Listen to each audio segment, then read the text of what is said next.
What's up, RotoGrinders? 9:30 on the East Coast, the start of 3.5 hours of nonstop NFL DFS conversation. It is the People's Show, leading you off. Myself, Dean Shavelson, Dean 78904, if you want to get all technical. TastefulTides, Tim, single entry specialist, cash game specialist, 3-entry max specialist, and of course, former millionaire maker winner. It is Bobby Gomes. Bobby Gomes has two big things happening to him in the last couple days. Just absolutely shellacked, absolutely annihilated a showdown slate. He did post it on Twitter, like 30K, 40K, whatever it was. Big night. And then Bobby's just as proud and just as happy being Twitter famous. He was tweeting about the Eagles game that went on there in Brazil. But Bobby, welcome. Tim, welcome. It is the People's Show. It's the 3.5 hours nonstop NFL DFS conversation. Super excited at the start of the season. Bobby, which of those two things, if you can only have one, you're Twitter famous for a couple days, people are killing you in the comments, or you're like $30,000 richer, give or take on the official number. Twitter. If you can only save one of those two, which one of those two? Because I know you're very excited about the Twitter thing. By far, Twitter famous. 1.5 million impressions.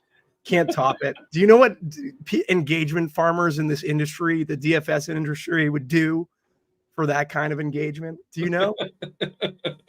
I don't think I've ever had that before. I can't even imagine. Like I'm jealous. I don't know if you can feel it on this end, but I mean, Tim was excited. He got like 11 likes the other day, which I believe was the most he ever got. Oh, I got 11K. I got 11K just to stomp on Tim's 11 like parade. 11K. Tim, is that how many you got? I didn't want to shortchange you. Is that correct? Give or take 11 likes, 12 likes? I think I got up to 14, Dean. Okay, all right. Have you circled back? Like you're seeing anybody? I haven't circled back, but I'm going to now. Bobby's refreshing like every hour on the hour. I think he wants to see how he's moving up there. But there you go. Yeah, TJ is producing us. TJ Zwarych, of course. You guys know TJ. If you're not aware of TJ, one of the greatest DFS players in all of Saskatchewan, Canada. TJ will be coming on, I believe. Crunch time is 12:10 on the East Coast. We're going to be relieved by Ebeimfohr and 2 millionaire maker winners, SquirrelPatrol. Of course, Squirrel's been to like a billion live finals, and the debut of Neil Orfield as well. So excited for that. TJ's coming out at 12:10. By the way, they're coming on at Squirrel, Neil, and Erik around 11 o'clock on the East Coast. Taylor, Will, and TJ closing you guys out. What's up, chat? Kindly hit the like button. Join the conversation. I'm going to go ahead. Did I drop this in chat? Yeah, so I made this post yesterday. Speaking of Twitter, get yourself a week. It does not have 1 million impressions, Bobby. Not 1 million impressions, but I do want I'm a man of the people. I want somebody to get free RG premium. So the closest, most accurate prediction as far as bold calls, I'm going to circle back later on tonight in that Twitter thread. Do not answer in the chat. Answer in the Twitter thread, and you get yourself a week free of RG premium. So have at that. Yes, good morning, everybody hanging out in the chat. Those that are on the West Coast, it is 6:30 out there on the West Coast. We got Broccoli Boy with us, joining the conversation. Thanks for the invite. Yeah, Broccoli Boy was going to join until I actually, I put out the olive branch. I know it's Tim's boy. What's up, Broccoli Boy? Everybody else hanging out in chat. We have if people aren't aware, FanDuel now includes the night game. At least I assume that's how it's going to be going forward. Awesome game. It's going to be the Rams taking on the Lions. Biggest total on the board. Of course, that is not on DK. Injury stuff. I'm sure by now people are aware what's going on in Cincinnati. Well, we think Chase is going to play, but somewhat of a pitch count. I don't know. The books, they're sharper than us, they currently have a 66.5 a yard total for him. And the lack of Higgins as well. Higgins not playing. Well, I guess he's not officially ruled out. He's doubtful. Nobody's expecting him to go. Injury in practice. So the most popular player on the very first slate of the year, 12 gamer on DK, 13 gamer on FanDuel, is Josevich. That's what we're seeing right now as far as ownership. 3K cheapy on DK. There's some other guys on DK that are like around 4. That makes for some interesting pivots we'll discuss in the next hour and 25 minutes until we yield to the next crew coming in. But Tim, welcome. I know you've been grinding best balls, all of us. So Bobby's been grinding best balls, so we're all locked in. We already have our takes for better or for worse. But my thought is, Tim, and I'm curious, I want to get your overview. We're going to talk quarterbacks in a second. I sort of I feel like I can't remember it being this wide open. I feel like this slate is wide open. I'm not really locked in on like this is the team, this is the stack. Of course, some games look more appealing than others, but there's just so many different routes I think you can take and you can tell yourself stories on. And if you don't hear us say, "Oh, play this," this is the best time to do that because we all pretend like we know what our information. It's not a guesswork, it's educated guesses, but we're certainly gonna be wrong on some things. That's just how that goes week one with less information. It's the Jon Snow slate, right? We know nothing. But Tim, do you feel the same way about this slate being pretty wide open? Like there's just a lot of stuff that I like, not a lot I love. That's where I'm at. Where are you at? Yeah, I mean, this slate is super wide open. And of course, like projections will always be the most fragile week one. So a lot of people will think they know, but we really don't know much of anything. So this is a really, really, really wide open slate. I'm looking just at quarterbacks right now, and I'm seeing like a dozen quarterbacks that I could realistically play like in any format. So, I mean, it's really tough. Like there'll be some obvious like projection choices when it comes to cash games. But for GPPs, whether it be large field or small field, I mean, there are a lot of different ways you can go. There's a lot of different stacks that you can go with. There are some people that we perceive that are too cheap that we don't know what they're going to be doing on the field. So, I mean, there's like so many different ways you can go about today. I think today is a really, really fun, awesome GPP slate. How about yourself, Bobby? What's the overview? How you feeling about today's slate? Yeah, I don't think it's as like spread out as like it's obviously spread out, but just play CJ Stroud, Tank Dell, Stephon Diggs, and Nico Collins. Call it a day. That's pretty much. I'm just hitting that Indy Houston game probably as hard as possible.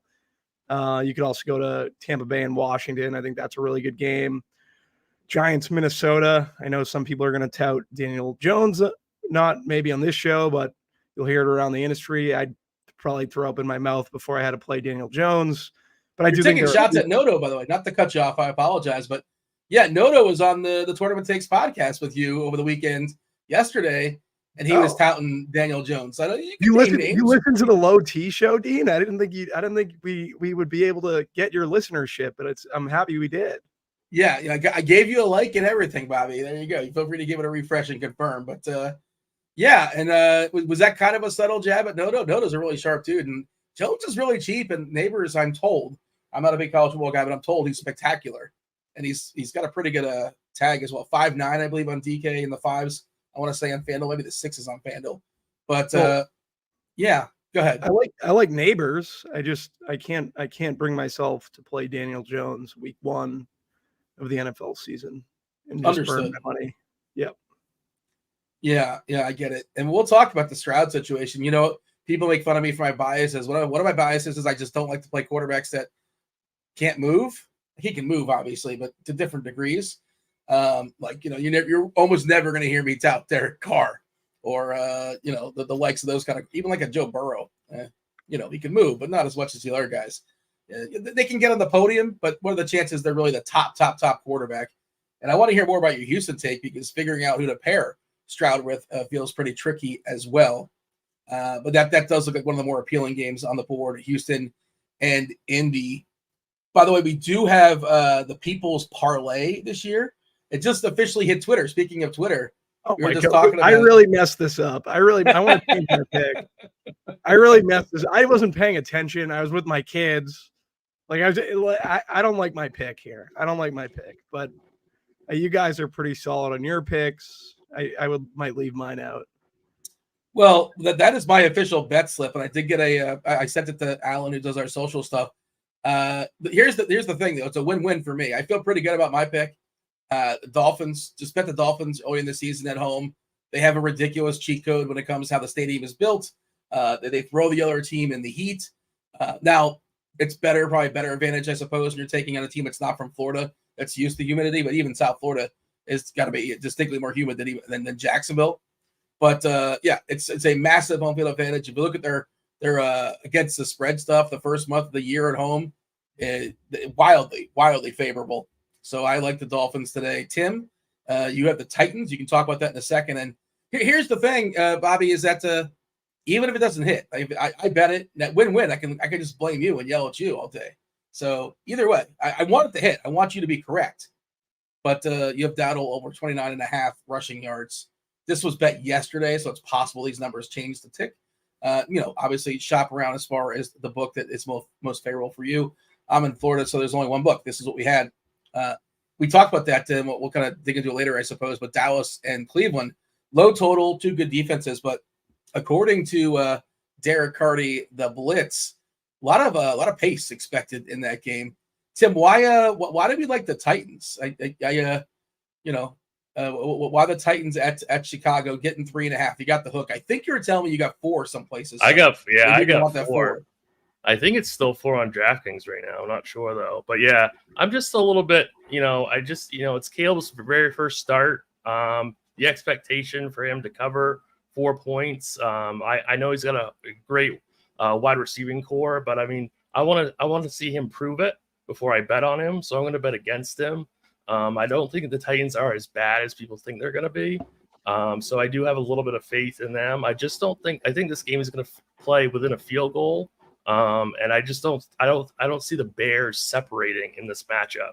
So I went with the Titans getting 4 points. Yeah. Allen, by the way, expected to play. Keenan Allen, there was some, I think it was a heel he was dealing with as far as some injuries. Most of the injuries, we don't know about Hopkins, right? That one's still up in the air. Is there some clarity on that? Has Schefter tweeted about it? If he has, I have missed it. We have TJ in chat. Thank you, TJ, confirming Hopkins in. And he also he likes the Cardinals plus 6.5.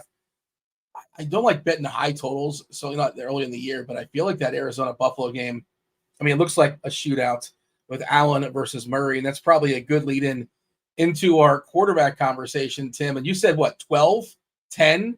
You can tell yourself a story. We also assume at this point that Fields is going to be the guy for Pittsburgh. Russ was traveling last I heard, but it seems like they're going to be cautious with him. And also he's terrible now. But not that Fields at least has, he's electric. He's fun. He makes some rookie mistakes, things like that. But he's also explosive and, there's different ways he can get there. Good fantasy quarterback. We can just say that, I suppose. Eric is asking, is Dak playing today? Yeah. Why would Dak not play today? He's asking for a contract, but yeah, I think Dak is playing. And unless I miss something, some big news, I feel like that will be all over my Twitter feed, that and Bobby Gomes tweets. But yeah, far as I know, Dak is playing today. How do we whittle this down, Tim? Because I don't know if you're playing differently this year or not, but typically you have your cash lineup and you have one main lineup. Have we settled on this is my quarterback? Are you bouncing back and forth with, 3 or 4 different routes, 3 or 4 different builds? Take us through how you're tackling quarterback today. Yeah, so the overwhelming chalk at quarterback is going to be Anthony Richardson in cash games and single entry. I have no issue with that. I'm likely going to be playing Anthony Richardson in cash games. In single entry, I have it narrowed down to probably, 4 or 5 different quarterbacks. One of them would be Anthony Richardson. One is Jaden Daniels. I like that game a ton.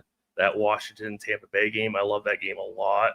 So I really like Jaden Daniels a lot. I don't mind Kyler Murray. I like that game also. I also don't mind Justin Herbert. I think he's a pretty strong play. And the really, really contrarian play that I like a ton, for maybe not for single entry, definitely not for cash games, but I really like Baker Mayfield. I really like attacking this Washington secondary. So at 5,600 at under 5% ownership, I think he's a really, really strong play. This game's going to be played up tempo. We'll get to running backs, but Rachaad White's going to be really, really chalky. So Baker Mayfield's going to be good leverage off that running back chalk, and he's really easy to stack with because we know who he's going to throw to. It's going to be Chris Godwin, Mike Evans. So I really like this Tampa Bay matchup. So I really do like Baker Mayfield quite a bit. Is it a double stack situation? You have a lean as far as Evans versus Godwin? I think if you double stack it, you got to do the tight end. I think you got to go like Godwin, Otten, or Evans, Otten. I really like Evans. He's showing up for really, really low ownership, and his price on DK makes your lineup construction just naturally different. So I really like going Mayfield, Evans, and then if you want double, I'll go with Otten. By the way, you mentioned one of the guys like Mayfield. Like he's gotta go 303. Like he certainly can, and he can move a little bit, I suppose, right? But that's just sort of like against my quote unquote rule, and I'll break my rule for sure. But like Goff, I just don't like playing Goff. But he's got a really good price on FanDuel, like 7.5. Also, speaking of prices on FanDuel, Godwin's like 5.6, which is a spectacular price. If you're playing cash games over there. And Tim, they're asking in chat. I know last year we opened up with a cash game conversation. We didn't really map that out this year. Do you have? Are you playing cash on both FanDuel and DK, or just on DK this year? Are you tackling both of those with the same oomph? I'm only playing single entry on FanDuel, but I can answer FanDuel cash questions if people want to, ask questions. Obviously. Yeah, join the conversation and chat. Like, certainly we're talking about quarterbacks right now, so it's best right now to have quarterback-related questions. We'll jump the RBs soon enough, and then receivers and tight end. You guys know how this works. And try to, stick to the conversation. I'll do my best to bring up whatever you're bringing in. Bobby, you're talking about, you kind of alluded to already, Houston and Indy. We love games in the Dome. 49 total, biggest total on the board for DraftKings. Richardson, this is my kind of quarterback, Bobby. Like, I don't know how good he is. People say he can't throw the ball. I don't really care. He scores fantasy points, and that's what we're in the business of doing, accruing fantasy points. It feels like it's pretty clear as far as who his pairings are. Mitchell, as the rookie, looks pretty interesting. I'm told he is electric, and he's very, very cheap on DK. Of course, Pittman, you got to pay for him a little bit. Better price on FanDuel than on DK, but certainly that would be the pairing. And I think you can play Richardson a la carte. You tell me. You can just do it, not necessarily forcing the pairings, just because he can go for 100 yards on the ground. I think it's I learned this fact on the Pick Six show with Rebar and Daigle. I want to say he's only played 17 games at quarterback, including high school, in his life, which is just wild. That's like the 1,000th time I've heard that mentioned on a podcast for NFL this week. Well, you know what? Was it said on the Tournament Takes podcast? A bunch of different podcasts. I don't know if it was said on ours. We don't go that in depth. We just give you the plays, Yeah, you guys are too busy wooing or whatever Kirkwood is having you guys do. But it is pretty bonkers, right? Like this is like, you figure he would be more I guess of a tenure at quarterback, but we don't care. He scores fantasy points. Is that where you're starting as far as the quarterback conversation? You kind of alluded to earlier, but I assume Stroud and Richardson, and then you got to tell me now you're just going to MME and you're going to have I'm going to have one with Collins and one with Collins and Dell, and one with Dell and Collins, and one with Diggs. We'll throw a little bit of Diggs. I guess some Schultz. Did you have any favorites as far as your combination platters with Stroud, doubles, singles? How are we playing Stroud and how are we playing Richardson? There's this little guy. He's the number 3 receiver for the Houston Texans, Tank Dell. He's 5,500. I think when he stopped playing, he was like 1,700 plus more than that. He's unbelievable. Great football player. Best receiver on that team. He'll be on the majority of my Stroud teams. I also think Diggs is the one at that ownership where I need to be overweight to Diggs. Nico Collins has killed cover 3. He killed it all last year. That's what the Colts are going to play primarily. I'm starting to push my Diggs more than my Collins exposure just because of I'm going to have all 3, but just because I feel like the field, like there's too big of a gap in ownership between Diggs and Collins. So I'm going to try to even that out or maybe get a little bit more Diggs, but Dell is going to be my main guy. In terms of Anthony Richardson, I like Pittman. I do worry about wide receiver cornerback matchups. Stingley's there. I think it's a good matchup for Pittman regardless, just because Josh Downs isn't in play. So I'm definitely going to have exposure to Pittman. But you really have to consider AD Mitchell at 3.8K just because of like where Yoshi Chalk is. His name's Yoshi, correct? Iosivas or whatever his name is. That Yeah, I did want to point it out, but I listened to the Tournament Tides. You took about like 3 different routes or 4 different routes as far as pronouncing his name. You figured you'd land on it once. I don't think you did. Yeah, you were close. It's a tricky name. Just say Yoshi. They call him Yoshi. You know Mario. Yoshi from Mario. Yoshi. Yeah, Mario Kart. Yeah. So for me, like AD Mitchell at 3.8, I think he's a good leverage play off of Yoshi, especially with Downs out. He's also just a little tidbit here. A lot of these best ball, the experienced guys, they play a guy 25% if they like him or not. I have AD Mitchell at 75% in my best ball teams. There we go. I appreciate I'm the stand. convicted I like on the AD stance. Mitchell in that range for receiver, just to kind of go there, because for 200 more, Odunze is 4K. Mm-hmm. I would prefer Odunze. He'd be the one that I'd get over on. I think Odunze is a really good play, but Mitchell with Richardson, I think, just makes a phenomenal amount of sense. Other quarterbacks I like, unless you want to cut in, Dean. Did you want to cut in or? No, I wasn't gonna. Kenny was not cutting in, but I was gonna say you're talking about some cheap receivers, and I was thinking about if you don't get to Odunze, I think the interesting one is McMillan for Tampa. I know Tim was alluding to some Tampa I stuff. was gonna bring that up when we started talking about wide receivers, but I really like that call. Yeah, he seems to be pretty skilled there. He's the clear wide receiver 3. Washington expected to be one of the worst defenses in the league. So, if you're looking for pivots away from Yoshi, and I did a refresh as far as ownership, and I believe he's still currently projected to be the most highly owned player on the slate. Now, Chase, we're not sure if he's in, if he's out. The expectations is he's going to play. It looks like he's going to play. He woke up yesterday sick. Now, I assume I'll just take him at his word, take the team at their word. I'll assume he's sick. It's not we all know he's trying to get an extension, some contract negotiations there with Cincinnati. Cincinnati notoriously pretty cheap, but also he's got a couple more years in his deal. It's not like, he did sign it. It's a different conversation, I suppose, but he's probably going to get paid, if not today or tomorrow at some point, maybe before week 2. And the expectation of the rumors are he's going to play on some sort of pitch count. But Yoshi right now, 26% currently on DK is the most popular play. And then we'll dig into lineup construction as well, but Yoshi, Tyreek Hill is the most clear. Okay, well, how do I pay for Hill? I get Yoshi, and now 2 of my 3 receivers are the same as everybody else, and maybe you shouldn't do that. That's a cash game build. That's a cash game build. That's your cash game build. It's going Yoshi, Tyreek. Yeah, it's Yoshi, Tyreek, Kenneth Walker, Richardson, for anyone that was wondering. Well, the other part of that is and I guess we'll get to it, but I'm curious if you guys, wide receiver 3, and of course you can run 4 wide receivers if you want to do that. But London versus Neighbors, I think is an interesting conversation. They're essentially the same price. Tim, do you have a hard take on that? Do you want to tease that take? I think it's kind of tough. What, London versus Neighbors? Yeah. Yeah, it's pretty tough. I think I'm going to go, in cash, I think I'm going to go London, but it's not really I don't have a ton of conviction about that. I just feel like I know what I'm going to get from London, where Neighbors is an unknown entity, which we don't really have to deal with in cash games. So, go with the known guy. I think it's Drake London over Neighbors in cash, but it's super close.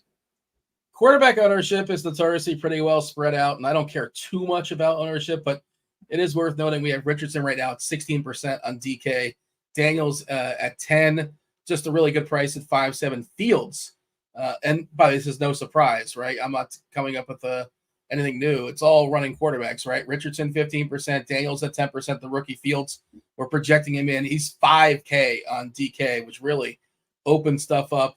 At Atlanta on the dome in the turf. So I think he's certainly in play. Somebody was asking why is Fields not the cash game quarterback, and I think he can be. If you want to go that route. I wouldn't say it's something you can't do. Little surprised that Lawrence is the next guy personally at 8%. Caleb, another rookie at 7%. Allen at 7%. He's a spectacular, of course, but he's just pricey. We do live in the world of a salary cap. Bobby, you might have alluded to, I think you said Richardson, right? Did you try to make Fields work, or maybe you just didn't like what you got? It wasn't enough as far as adding anything else to your lineup to go with Fields? Is that sort of where you're at? You just think Richardson's a better bet than Fields? I think Richardson's just the better bet. My buddy texted me for a cash game team, and I tried to make one with Fields and was looking at it. It was just didn't look great. I want to push back on the Drake London for cash.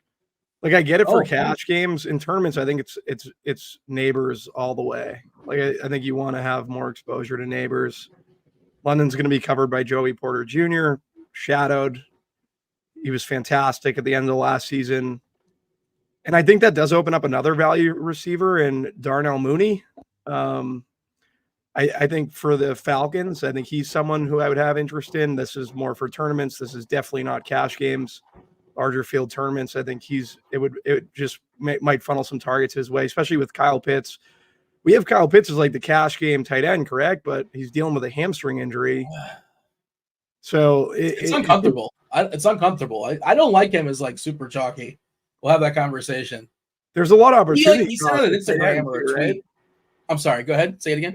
It feels like there's a lot of opportunity costs at tight end too, correct? Well, the weird thing is, like, I guess there are some like 2.5 guys on DK. For me on FanDuel, I'm just playing one of the top 5 tight ends. Like that's just what I'm doing. It's not that much of a difference as far as savings. Like the cheapies, like Ertz is not 2.5 or 3K. He's like 3.6, and Ertz just like just no yak, right? 5 catches for 7 yards or something like that. Washington still forcing him out there. Ingram, and we'll get to all this stuff, but like Ingram wasn't great last year when what's his name was on the field alongside him. I believe he had 0 touchdowns when Kirk was healthy.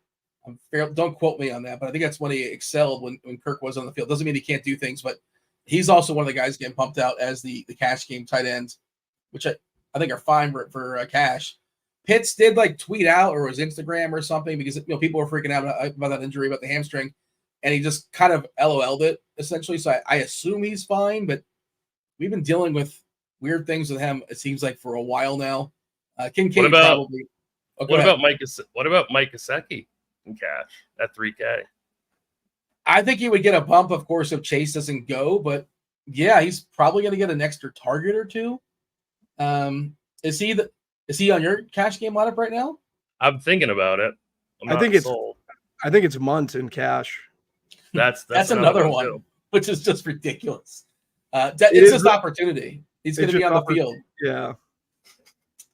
Maybe so. You would prefer Gesicki to Munt. I'm just Patriots cover tight ends pretty well. I guess it's revenge. Yeah, it's close. Mike Gesicki is known. He's a very vengeful guy. Big John Wick fan. I have a question. Theo Johnson, like, what kind of run do you think we see out of him for the Giants? He'll be the number 1. And like another one is like Javion Sanders. Carolina, I believe. What's the guy's name? Dave Canales. No. I'm thinking of the tight end that we saw last year that got some run. He's not expected to play this year, or not expected to play today. Tommy Tumble or something like that. Tommy Tremble. Tommy Tremble. I feel like your name, Dean, should be Tommy Tremble. I don't know why. If you had a different name, it would be Tommy Tremble. He's not going to go. And like, remember Jordan Matthews? Jordan Matthews, the receiver for Philly, is a tight end now for Carolina. That's his backup. I think Sanders. I mean, of course, Carolina, like they have a 19 total, and not the most appealing offense to attach yourself to. But he's also another. We're kind of bouncing around by positions, but just having an overall conversation. Like Johnson, Sanders, it's not that much more for. I kind of like Sam Hill a little bit. I think he's kind of sort of somewhat interesting to work in the tournaments. No, you don't like that? No, reaction? I think he's fine. It's just like the best ball take of the summer. I feel like I don't know. Everyone wanted to get over on Taysom Hill. Yeah, he was at like 150, 160 or so, and then he ended up like at 115 or 120 ADP, give or take. He was not an underdog. He was a quarterback there. Of course, you're not drafting him there, but yeah, on DK and on drafters as well. I think he ended up like a 115. Shampoo in chat says, I have 80% Sanders. There you go. That's aggressive. Is Sanders good? Like, he's a rookie last year, correct? I think he's supposed to be skilled. Yeah, my understanding is he's supposed to be skilled. But you got your hand in the dirt as far as like wide receiver, quarterback matchups, Bobby. So I would yield to you on that. But I think he's supposed to have some talent. Like Munt is not skilled, but like we saw him last year down the stretch when just nobody was left standing. Of course, Hawkinson still dealing with his injury. We're not going to see him for a while. He's just 2'9", and he'll be on the field, and he's their pass catcher. They're throwing out Josh Oliver in chat. I think Munt is in front of him. and also Munt is actually cheaper than Oliver. So, if I'm picking one of those two, I would take Munt, but neither you feel amazing about. Ideally, I want my tight end from the Buffalo-Arizona game if salary is not a thing. Yes. Yeah. Absolutely. Give me a tight end from there. Give me McBride all day. Yes. Give me Kincaid. That's who I want. The coverage, like how they play, Buffalo plays too high, really benefits McBride. I think obviously more people are going to flock to Kincaid, and maybe McBride goes a little less owned just because you have Ingram and Kincaid and Pitts. I like McBride a good bit, but Kincaid out of Ingram and Pitts for sure. Out of those three. Yeah. By the way, Bobby, you're playing that Houston Indy game. It sounds like. Are you getting some Granson or some Mo Alley Cox? How ambitious are you there with the tight ends in that game? I have Granson. I don't feel good about it at all. No. I will say this: Dalton Schultz is not going to be played just because they have the three receivers there, and you should be getting some allocation of Dalton Schultz just because, we've seen traditionally, when quarterbacks hit their, especially if you're playing CJ Stroud. When quarterbacks hit their ceiling, it's usually coming tight. The tight end usually has a big game, so I'm gonna have some Schultz. I just gotta kind of have to work him in. All right. But Sanders is a rookie, and I wanted to see who his comp was. Want to see if anything popped. Jargon is mentioning Laporta or Adams touchdown. Wait, who's going to score a touchdown? Touchdown for touchdown? I'm not sure if I understand that question. Laporta is on the FanDuel slate, but Tim, do you understand that question there that Jardog is asking? Maybe he's asking for an anytime TD question or something like that. That's probably what it is. Maybe. I don't know. I haven't dug into that. Laporta or Adams today for a touchdown? Who do you like? TJ, can you speak on Sanders? Because you had analysis on some show the other day. What's your thoughts on Sanders? So my primary tight ends today, I'm finding it with all the cheap receivers we have and all the cheap quarterbacks we have, I'm finding it very easy to pay up at tight end, and I'm playing a lot of McBride and Dalton Kincaid. Those are my two highest owned guys. But after that, it's Sanders 3, Taysom Hill 4, and then I think Munt 5. So I do really like. I bumped up Gesicki too, so he's probably somewhere in there.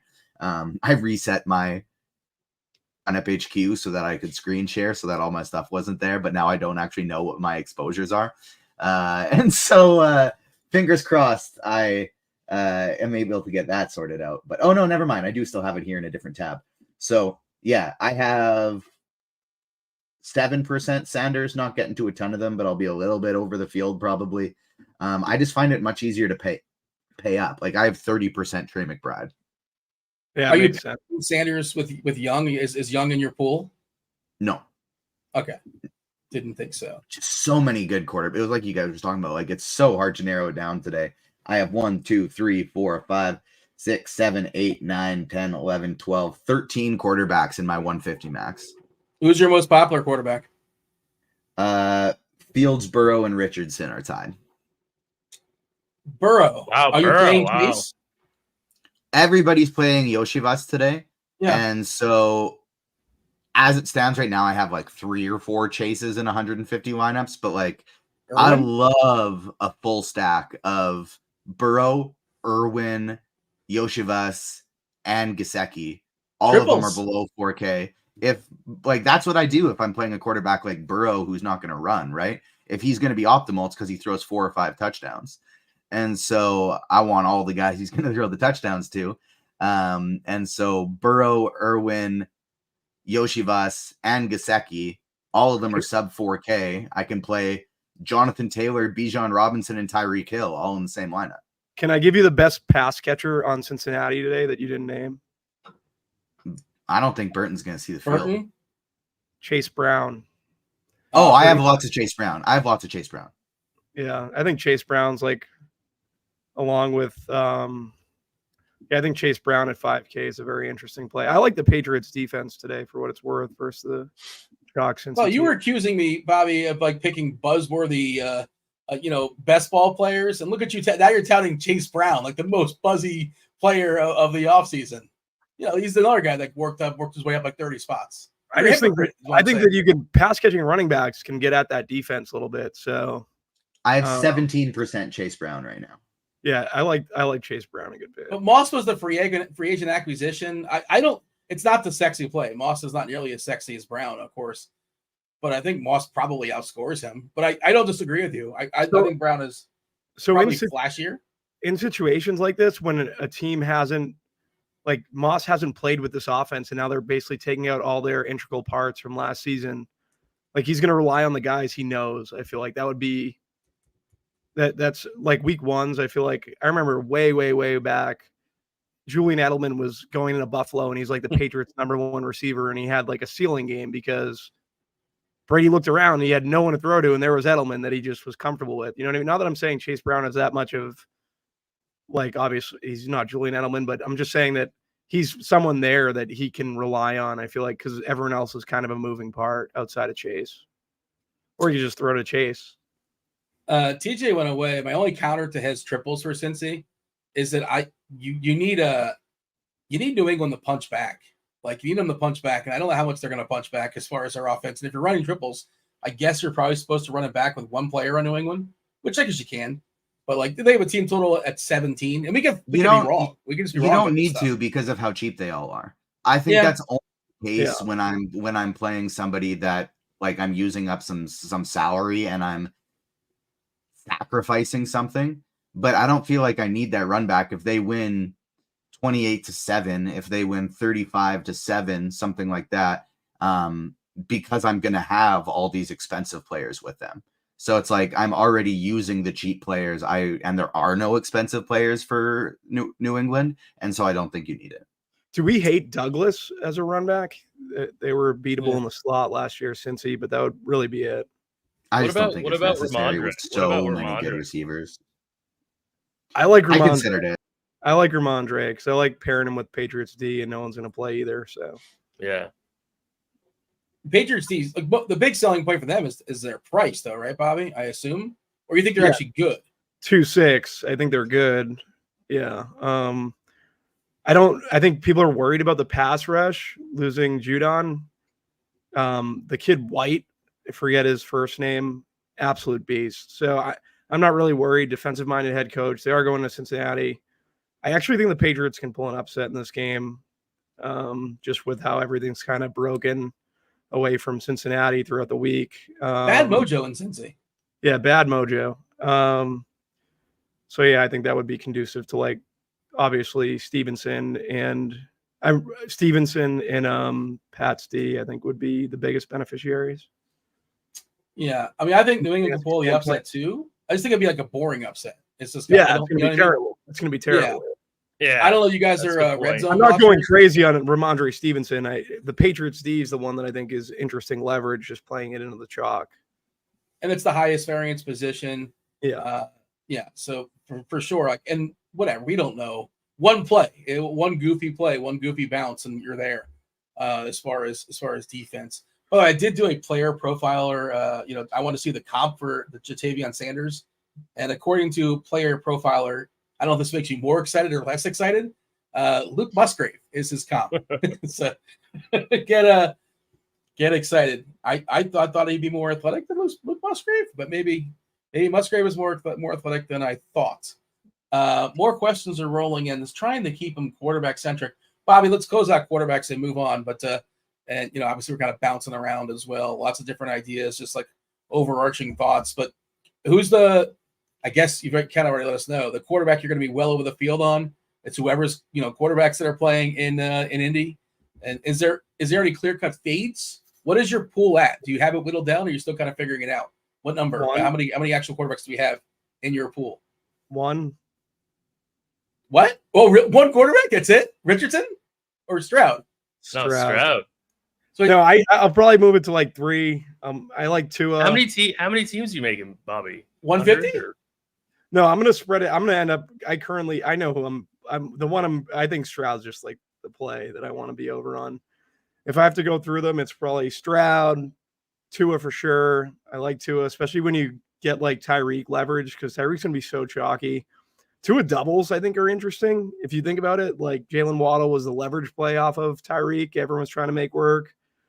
I just think that I kind of like Tua doubles. I like that game in general. I don't really like the Lawrence side, but I've seen a lot of like Sims spitting out Lawrence. But I think I definitely prefer Tua. Richardson, AD Mitchell, Pittman, I think that works as a stack. And Jaden Daniels to Terry McLaurin. Scary Terry. I think the two, I had Baker tagged and I removed him just because like I don't really know how to who's their new Liam Cohen or whatever, their new offensive coordinator. Like I think Rashad White's probably going to be bad chalk today. And I don't know how the passing game is going to, like, I love Evans. Godwin's supposed to play like this phenomenal Cooper Kupp type role in the slot, but I just can't figure it out. You untag Baker. I love Baker today. I untagged Baker. How do you love Baker? Like, I know the matchup is good. It's just, again, like he can't run. I'm with Bobby. I think Rashad is bad chalk, and I think that this is a really good up tempo, a good game to attack. So I love Baker and I love Evans. We know where Baker's going to throw the ball, right? So I mean, it's incredibly easy to stack this game. So I mean, I really like Baker in like a large field setting. I'm even considering playing him in single entry. Can I? One thing about, so just to hit on like guys that I think are bad chalk, like just Rashad White, Drake London.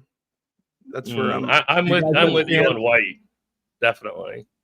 The White thing is it's volume, right? And he was bad by like per touch and however you want to. But they gave him the ball a ton, and if he's going to touch the ball 25 times and he's in a good matchup, like he's just going to get there. He's going to find a way to get there, and I think he's going to touch the ball a lot today, and I don't really want to click that button either.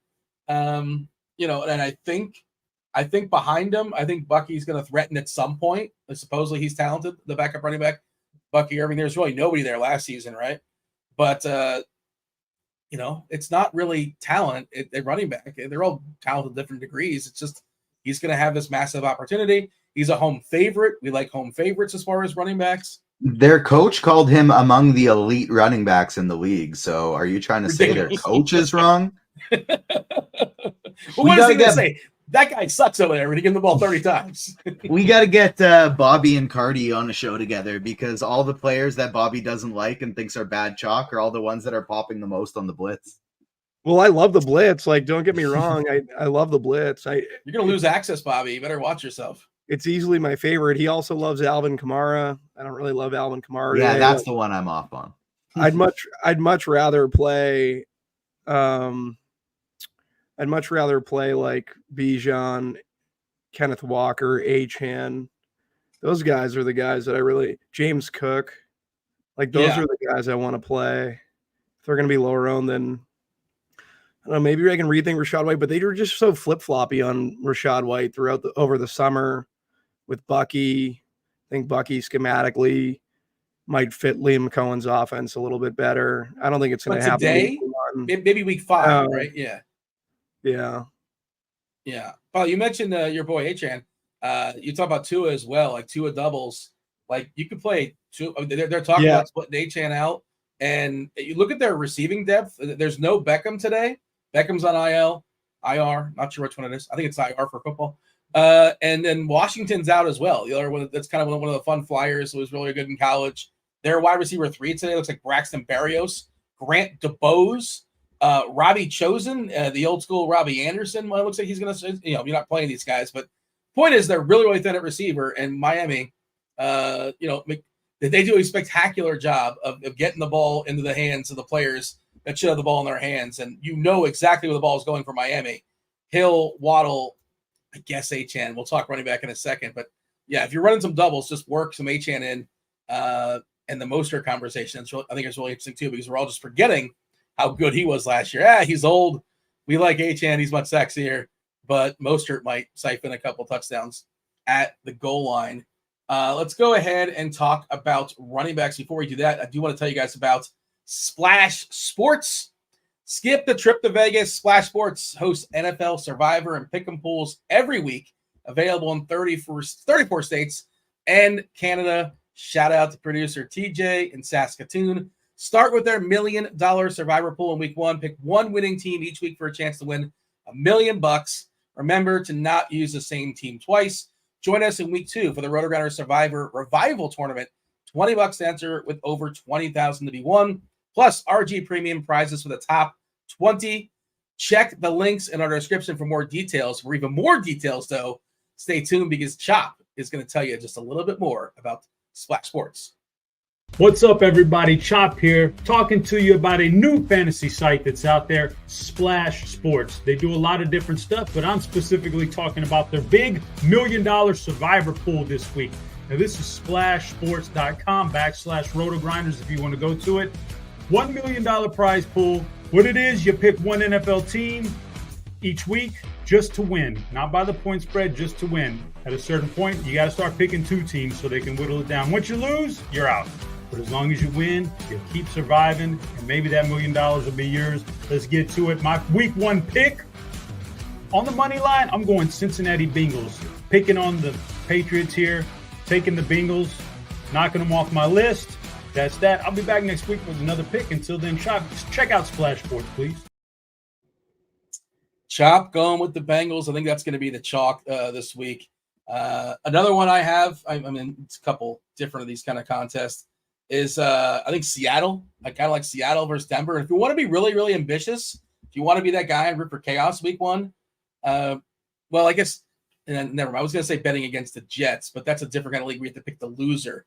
I think there's a chance the Jets lose. Good chance they lose week 1, but they're scheduled to win a good bit going forward. All right, let's go ahead and talk about running backs. We've kind of talked about it a fair bit already, but Tim, if you don't mind opening up the RB conversation, I'm pulling up DK right now, and it's kind of flat. There's no clear cut, front runner. I guess it's White at 23%, Kamara at 23% as well. And we both kind of said, we all kind of said we don't really love them as chalk players, and I'm kind of there as well. Achane, who might touch the ball like 13 times. Not all touches are created equal. His touches have been spectacular. I don't know if he can keep that up. But and then there's Walker, the home run hitter there for Seattle at 18%. Bijan, he's freed there. They talk about him being the new CMC. That's how they're going to build him out. They're kicking out their old coach who's now stuck in Pittsburgh. He's got an instant revenge game against his old coach. And then another one, you got to hold your nose, Chuba Hubbard coming in at 12%. Everybody else is pretty low ownership-wise. But, Tim, where are you at when it comes to the running backs today? Yeah, Alvin Kamara is my first click in for cash games. I'm really thinking about considering fading Rachaad White for cash games. I'm definitely fading him for single entry, but he's an okay play. I really like Kenneth Walker in cash games. I think Aaron Jones is okay. Probably more of a tournament play. I don't even mind people playing Devin Achane in cash games, to be honest with you, just because he's so explosive and so efficient. But again, it's probably White, Rachaad, or Walker as your 3 choices at RB in cash games. But like I said, there's a lot of different ways you go. I don't mind James Cook at 6,900 in tournaments. I don't mind Tony Pollard. I don't mind Javonte Williams also. I think he's a really good price tag. So there's quite a few different running backs you can go about today, but I think it's White, Kamara, or Walker as your 3 options. Best optimal plays for cash. Bobby, you sort of alluded to it already, but who are your boldest stands as far as well over the field and Xing players out of your pool? You're still back on Achane. Achane was one of your guys last season. He was one of your guys in best ball, one of your guys in DFS, but no Dalvin Cook, Elliott, and Dowdle to split. Yeah, do we really think Dalvin was going to play today? Is that the news that Dalvin's not going to be available today? Yeah, that just dropped. Anything that comes up, I'm just going to put it in chat. Does that help my Dowdle? I was going to say that helps your bet. Theory, the line's moving up. The line's gone up, and we got value. So yeah. All right, we'll go with Dowdle. I don't know if I love him from a fantasy perspective. We talked about that total being low, but the pace is going to be pretty pace up, so might not be the worst play. I currently have my pool, but I don't know how much I'm getting. If I had to talk about running backs, Kenneth Walker kind of leads it off for me, followed by Bijan Robinson. Just think those two are super strong. Devin Achane. TJ's talking me on to like bringing either Rashad White or Kamara back into the field. I think that just makes sense. I don't have Definitely Kamara. I'm full fading him. I have 0%. And TJ is a Saints fan. Just note that Okay. too. So he's coming at it without he's got the boots in the ground, and he's just not a fan of Kamara. Are you playing Taysom? I love him personally, but yeah, I'm playing a lot of Taysom. I'm not playing much. I think Taysom is the only Saint player I'm playing today. I just don't think that offense is going to score near as many points as all the other teams on the board, essentially. And then for White, I only have him. I have 15%. I have him behind Walker, Bijan, Chase Brown, Jonathan Taylor, Travis Etienne, and Devon Achane. I think White's just like probably White and Walker is my favorite cash pairing. White Walker. Shaheed not in your pool? I'm surprised. I thought he would be. Shaheed is too. Apologies. Shaheed and Taysom Hill are. And Saints defense. Okay. All right. Some other names you can throw out in chat. Singletary, who's just not a sexy name, but certainly should be the lead guy for the Giants. Is Tracy hurt? He's not playing today, right? Or we don't officially know. Has he been officially ruled out as the guy that was in line to be the second running back there for New York? We have a projection for him of 3 points, so he is going to play. It sounds like He was hurting, so my bad if I missed that. I know he's not projected. He's not projected for a lot of. He's not projected for a lot of work, though. You know. Yeah. Lord King Guru is asking about Zamir White. Like, again, another player that people just don't really want to roster. Opportunity is king, and he got a ton of opportunity last year. Now they were in the game script kind of worked out in his favor.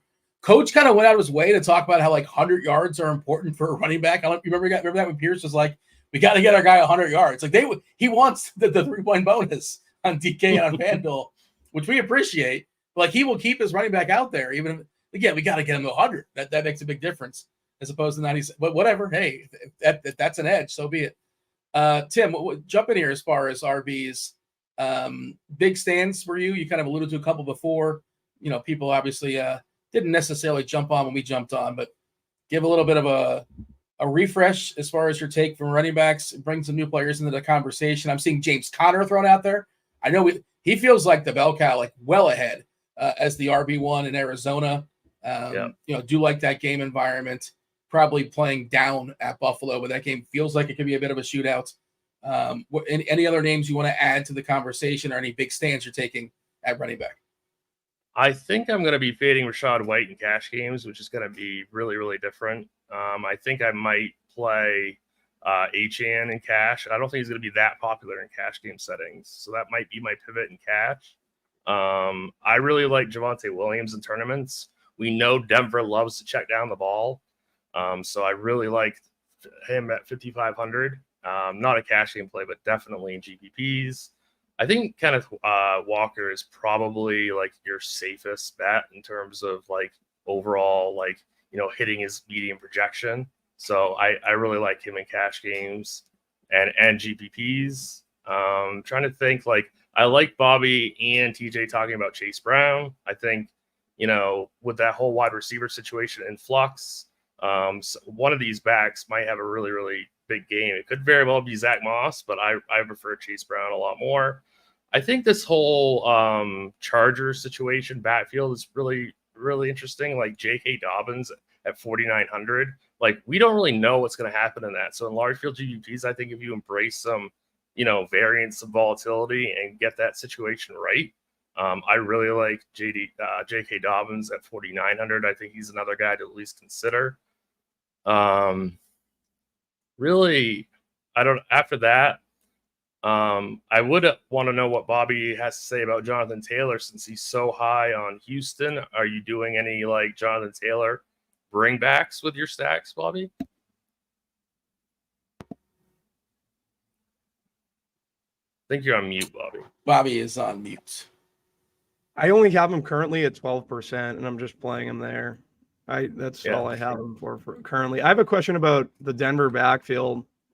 So you said Javonte Williams. Do you have any clarity, like, because you have McLaughlin there at 4.3? If the game script kind of goes the other way and they're dumping it off, wouldn't he be someone that absolutely block on?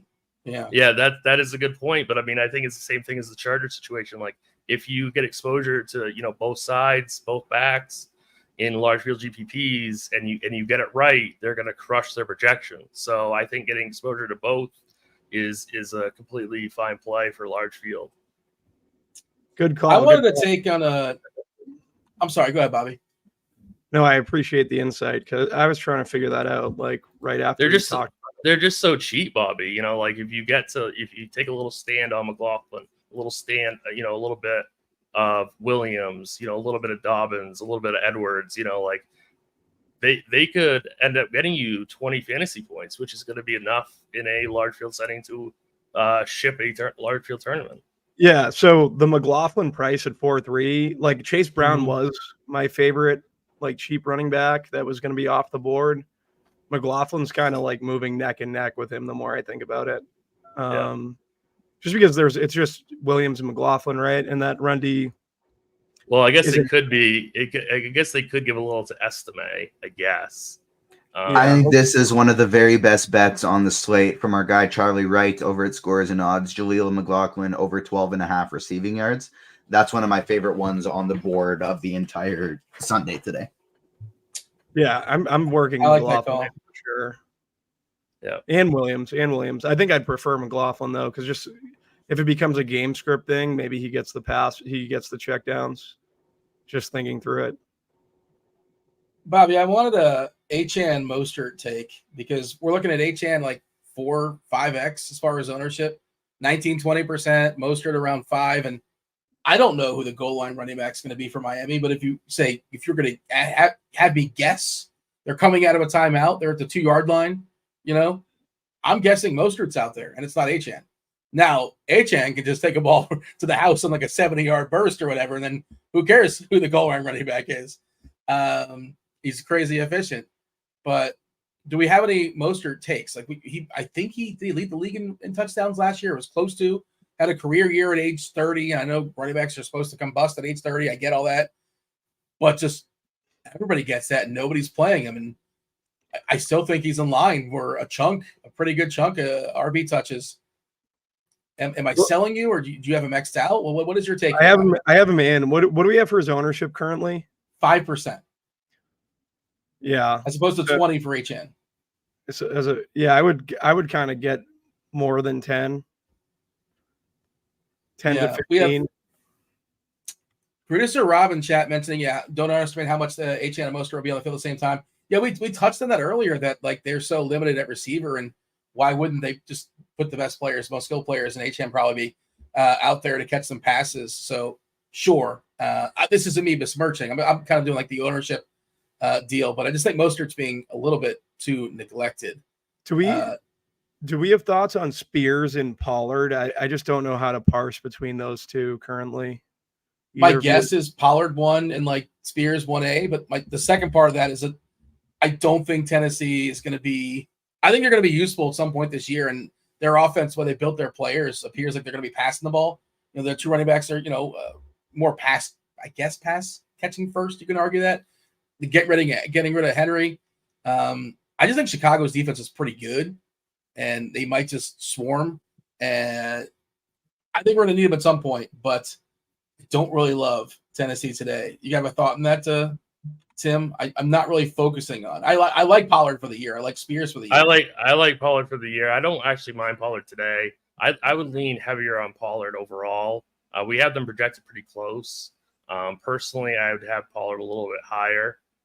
So I would lean on Pollard, but I don't think he's like absolutely necessary to like get overweight today. I mean, he's projected for 5%. I mean, if you played him at that rate, I wouldn't have a problem with that. Bobby, this is actually a good question from Rocky Boy. I say that when I was shock in my voice. Bobby, are we doing running back or receiver and flex today? I guess this is for cash. This is a Tim question. Yeah. Have you landed on what you prefer? Historically, we would just go running back as a default, and that's just what we do. But today, I don't think it's necessarily what you have to do. I'm leaning wide receiver today, to be honest with you. As a rule, usually I go 3 RBs. I feel like today I might go 4 wide receivers. That's where I'm leaning, at least right just because I don't love any of these running backs where there's a lot of wide receivers that I really love. So, and of course, we have the free square of Yoshiba that automatically takes up one of those wide receiver spots. So, I'm leaning another wide receiver in flex today. I want to get to those receiver takes. Before we do that, I do want to mention, if you're looking for a positive EV contest as NFL season, our friends over at Action Network, they have one for you. If you're not aware, Action Network, they're under the RotoGrinders Better Collective umbrella. The podcast called The Favorites. It's bringing back their free NFL pickup contest this season. Totally free to sign up at favorites.actionnetwork.com. How does that work? Well, you pick 5 picks against the spread every single week. Cash prizes for the top 10 finishers, $40K. First place prize, $100K. Prize pool, thousands up for grabs every single week. Again, this is totally free to play. The contest, they just went live. Go to favorites.actionnetwork.com to sign up.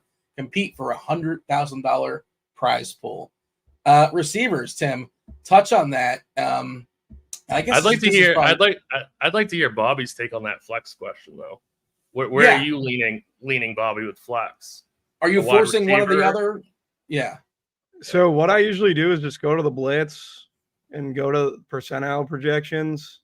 If you want your flex to kind of hit like a ceiling, and I'll go to, like, depending on the contest, 95 or 99 percentile, and look to find like where the worst player is that I wouldn't have Johnny Munt in my flex. I'm trying to get guys that are going to hit the ceiling and then just make my pool from there. I will say that I feel like I'll be receiver heavy just because of like the strength of the opportunity cost between like the 5 and 6K receivers. I think that's a really, really strong range today. Yeah, I think I'm rebuilding now, but I think I'd probably have more receivers, but also like Kenneth Walker is going to be in a lot of my lineups and he's in the 425. So if I do have running backs hitting, I'll have running backs too. I guess I'm not really answering the question. Just running backs with ceilings, receivers with ceilings in the flex. The audience is getting a nice side profile shot of you, Bobby. I'm not sure why, but you froze on us. We hear you perfectly. He looks great though. I mean, he really does. He does look spectacular, but he is frozen. But we hear him perfectly fine. He just disappeared, and I believe he's going to be coming back on us here in just a second. So I'm curious, Josevich, you're playing him in cash, and that's that. On DK, yeah. I don't know. Do you have to play him on FanDuel and cash? I don't think you have to. I don't think you have to. Yeah, I think he's in the pool. But so like he's 4.3 or 4.4 on FanDuel, 3K on DK, and 4.4 is usable. It's nice, but 3K on DK is a much bigger discount than 4.4 on FanDuel, just the way salaries work. You're playing single entry stuff today, Tim. Are you playing Yoshi?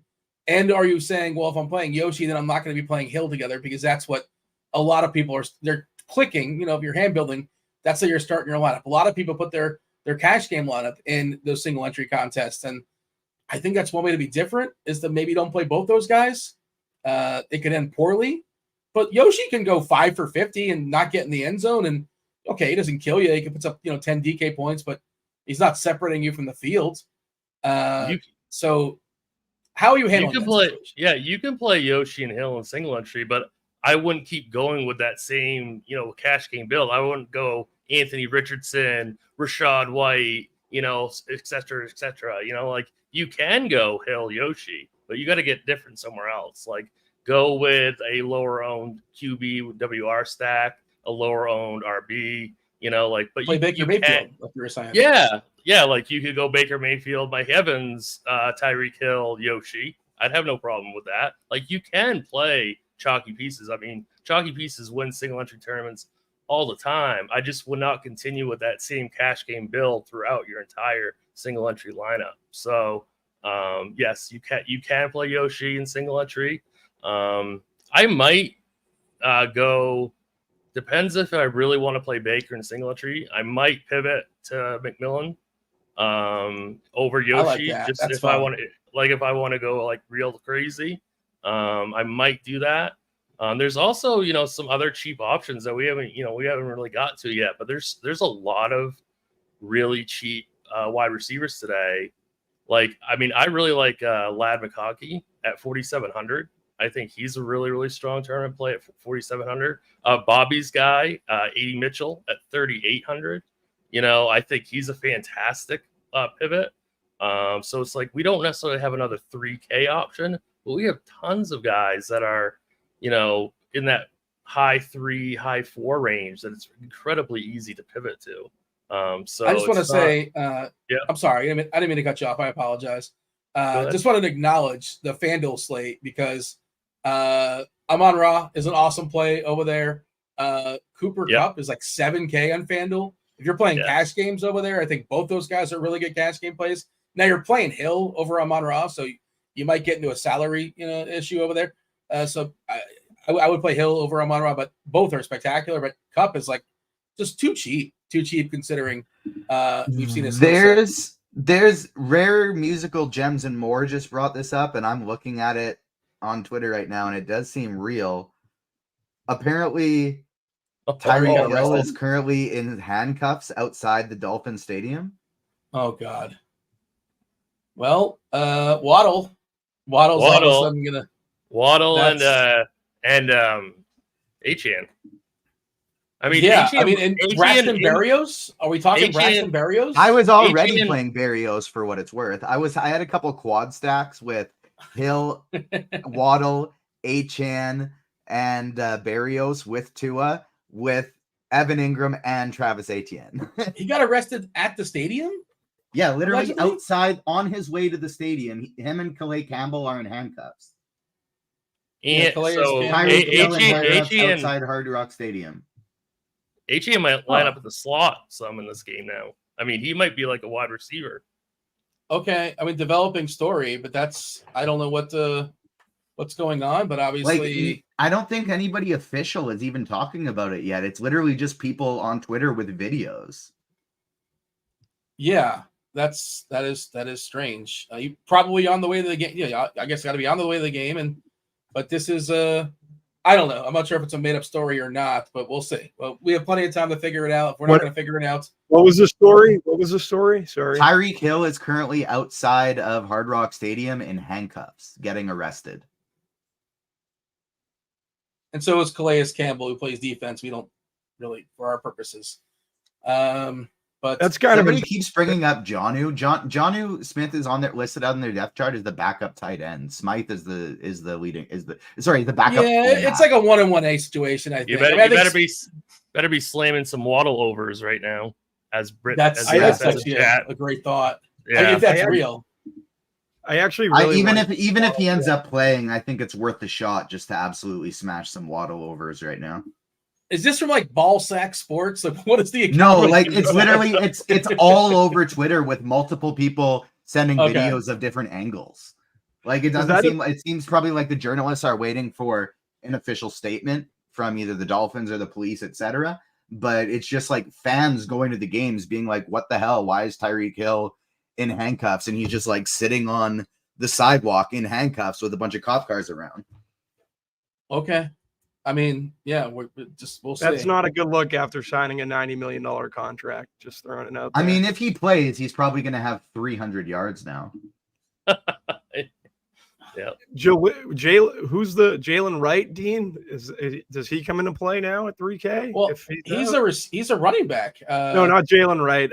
Who's the Berrios? You're thinking of Berrios. It would be Berrios. What about Washington there? Malik Washington's not playing. He's hurt. That's why I think Berrios actually already was in play. Grant DeBose is their 4th receiver, and Robbie Chosen, former Robbie Anderson's their 5th receiver.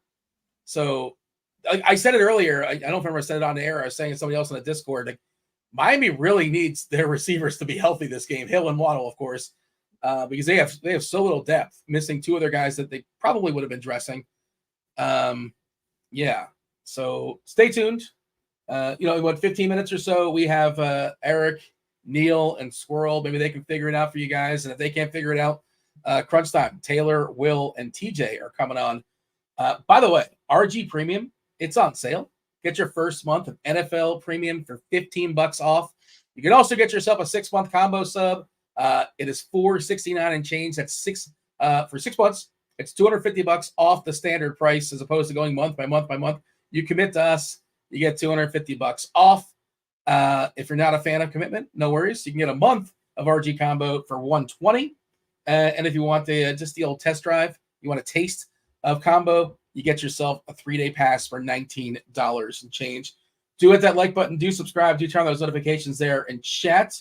Join the conversation as well. I wanted to see if I see Britt in chat talking about hitting the waddle overs. I did pull up Twitter, and I am seeing some video stuff. At least I haven't officially seen the video, but it does appear that there's some sort of situation going on there by the stadium. So yeah, it's keep our eyes on it's Waddle and HN now in cash, 100%. Has to be. I'm removing. I don't know. Yeah, I'm already removing Tyreek from my pool. So if Hill's out, it's gotta be Waddle and HN. That's probably a little bit early, but like he's in handcuffs outside the stadium. Yeah. By the way, DH is asking who is Yoshi. Andre Josevich, we should probably spell it because it's a tricky name. Iosivas. Expected to be the wide receiver 2 for Cincinnati.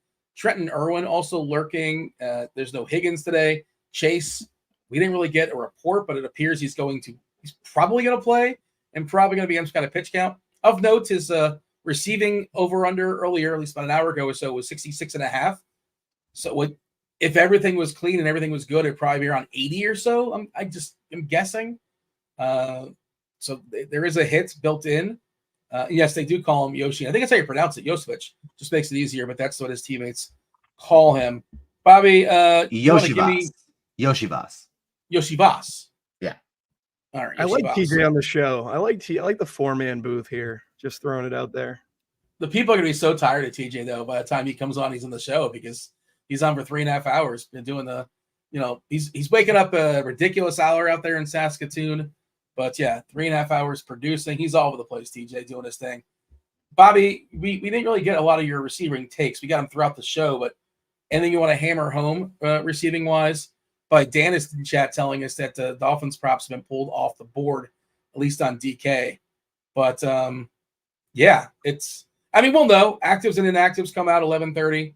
And if he's still in the process of something going on, he's probably not playing. Again, this isn't like a basketball situation where we're waiting for 5 minutes before lock. Like, is he starting or not? We will know if he's playing or not playing, I would imagine. But yeah, certainly a bit of a curveball in week 1. What do you have, Bobby? Give me some wide receiver hits. Players you're well over, players you're well under. Anybody you're Xing out of note? Well, all the Houston guys, Tank Dell, Diggs, Collins, I'm going to be over on. Tyreek, I'm considering Xing. Waddle, I'm going to bump. Joshua Palmer, do we talk about him? I think he's in a pretty good spot. I think he's might even be cash game viable at 5.2. Do you like him over Ladd? Do you like him over Ladd, Bobby? I like Ladd. I just think Ladd's a guy that gets injured a ton. What was he, the third receiver? Oh, I guess he's going to be incorporated more. I have 0 Ladd currently. Maybe I should look into that a little bit more. AD Mitchell, I think, is a stud in that range we talked about at the top of the show. Odunze is probably my favorite pivot off Yoshi, I guess, at 4K, if that's even considered a pivot. AD Mitchell, sorry, I'm just going through my list. Is Wandale's at 4.1. I don't know if I'm going to play him. His ADOT is so bad. Like, he's just not a guy that can break the slate or even come close to it. That's sort of my issue there. He Mike Evans on routes that are appealing. Mike Evans, Godwin, JSN, Deontay Johnson. I think that's the majority of my pool. I have Devontae Adams, but I don't know what I'm going to do with him. Justin Jefferson probably gets a bump now. Just with Tyreek out, just to have people have money. Yeah, people have money, and they're like, okay, I guess I'll just go to Jefferson. Well, they're going to go to Waddle first, assuming that Hill is out. But they might do a 2v2 because I have money to play with. I like Shakir and Mooney. Rashid Shaheed, I think, is a fantastic play. I would group Shaheed with Odunze and Mitchell as my 3 favorite cheapies beside Yoshi. So that would be Odunze, Mitchell, Rashid. Those would be my 3 favorite outside of Yoshi. Can even throw Darnell Mooney in there. Khalil Shakir's at 5-1. I don't know how much I'm going to get to him. I don't know. That's pretty much. I think he's my favorite Buffalo receiver amongst, not counting the tight end, obviously. I was going to say, do you like more like a Kincaid? I like Kincaid more. I like Kincaid a ton more. I don't think I'm playing Olave. I'm going to get off DJ Moore right now. I don't know. Demario Douglas. I'm just thinking just looking through You're my trying list. to make him happen, aren't you? You mentioned him a couple times. They don't really have anyone to throw to, like him and Polk, KJ Osborne, max 1 if you're playing larger field. Gabe Davis and Brian Thomas, it's in a pace-up game. Like, what are you guys doing with them? Like, I have no idea. I don't want to touch Gabe Davis. Like, if I had Dean's money, I wouldn't play Gabe Davis. I'd much rather go. You got Bobby Gomes money. I'd much rather go Thomas. Are they viable though? Like, are we trying to get to these guys? Like, does the game take a hit overall if Hill is out? Like, as far as it's a 49.5 total, the stack. But not only Hill, Calais Campbell too now, right? So defensive player. I docked the Miami defense, which I was actually pretty bullish on. Like, I had increased their projection a little bit. This is wild because kind of falling under the radar is we still have no idea if Jamar Chase is going to be playing today either. So, like, Jefferson wide receiver slammed. Wide receiver Chase is on the field warming up. Britt says in chat, so that's helpful. I think he's likely going to play. I think he plays. I shouldn't say definitively. This throws a major wrench in everything currently. Because you have to factor in Chase now more, even if he is going to play 60% of the snaps, or if he plays more, we don't really know what that outcome is going to be. But you have to think he goes to Burrow and these guys are, I assume they're boys. I'm only going to be out here. Burrow wants to get him a 60-yard touchdown. So, I mean, I guess he does anyway because he wants to win the game. It's kind of a silly thought, but is there any sort of get me the ball here? We got this guy can't cover me.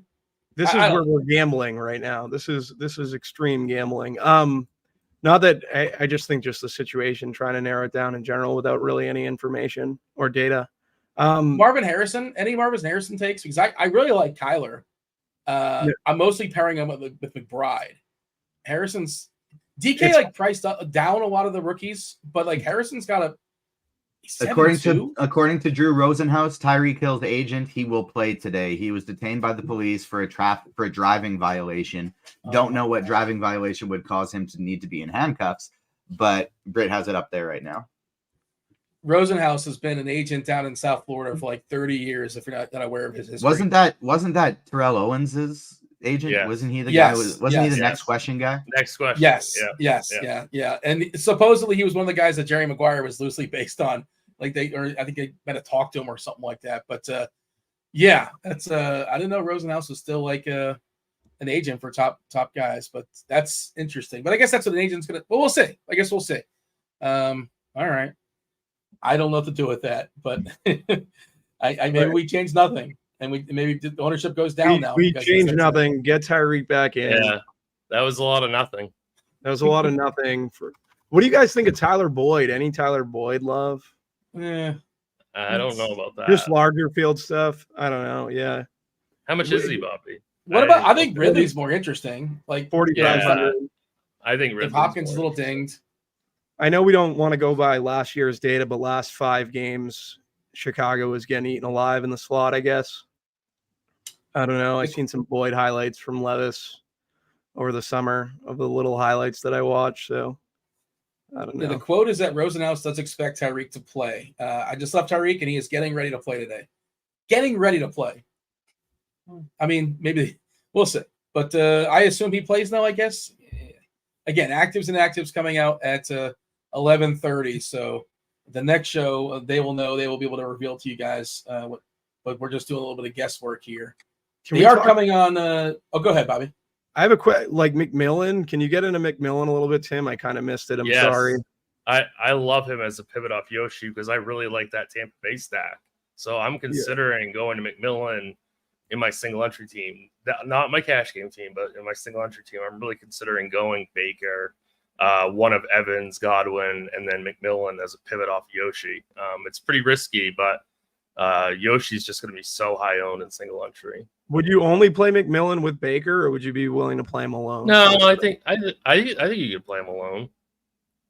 Okay, good to know. I like that JSN call, and I have him on a couple of my FanDuel teams. He's got a good price in both spots. Feels like he should elevate this year, and I think Lockett's going to kind of fall back. I think he's going to pass him by. I need to talk about Walker as well. I like both. I think somebody in Seattle, I think, is going to get there. It's always nice to have the 4 o'clock players as well. Give yourself some swappability, some pivots. We do have the next show coming in about 5 minutes or so. The debut of Neil. Erik Beimfohr is going to be here. Squirrel as well. I'm excited to see Neil. I think he's vying for your seat there, Dean. I think you're on the hot seat. We got TJ. I mention it all the time, but TJ, Neil, you might be in a little bit of trouble. Couple good hosts. I was happy to see him until you said that. Now you're saying I should feel threatened. DK Sportsbook currently has Neil and Flannel at minus 600, and Tim was trying to show him up. Tim's like, wow. Over. I'm from Maine. I'm from Maine. I get to wear flannel whenever I want. It's not Neil's from Minnesota. It's like the same place. Maine and Minnesota. Yeah, pretty similar. Team Flannel for sure. We've touched on tight ends throughout the show, Tim, and again, we don't have so much time. We've been on for an hour and a half, right? But still, so much going on, so many things to talk about. We want to interact with the chat. But any thoughts as far as tight ends? You want to be succinct about it? We've sort of alluded to we like the expensive ones if you can get there. We talked about some of the cheapies earlier, but give me 30 seconds or a minute or so as far as whatever we've not yet covered or something you want to reiterate. I'm not playing Kyle Pitts in cash or single entry. I'm either going to go higher to somebody like Kincaid or Ingram, or I'm going to go way low to someone like Gesicki or Granson. So GPPs, you can do whatever you want, pair them with your quarterback, all that good stuff. But for cash, I'm off Kyle Pitts. I'm tired of being burned by this guy. I don't care if he beats me. That's fine. Like I said, I'm either gonna go a little bit higher or I'm just gonna punt the position. Cowboy in chat asking Ertz or Sanat. I think Ertz is like the safer play, but I'm probably not playing either. Sanat the rookie. It seems like they like Ertz, the vet that knows the playbook, and the players seem to like him, and he can get you, 3-yard catches. I love Sanat, by the way. What's that? 50% in best ball Sanat. Yeah, I think best ball is interesting, but I don't know right out the gate. They say tight end is the hardest position to learn coming into the NFL. Rookie tight ends, I know we've seen it's a lot of the tight ends that are rookies that have excelled have been kind of basically wide receivers with the tight end tag. But different conversation, I suppose. Feel free to jump in here, Bobby. What do you have as far as tight ends? Who have you not yet touched on? Who do you want to make sure you highlight tight end wise? Yeah, McBride, Kincaid. I think those guys are specifically the guys I'm going to be really interested in. Njoku's someone we haven't talked about. Like, I'm playing some Njoku today. Like, we haven't talked about that whole game, basically. Like, CeeDee Lamb's not going to get played, by the way. Just a thought. I'm playing Njoku for sure.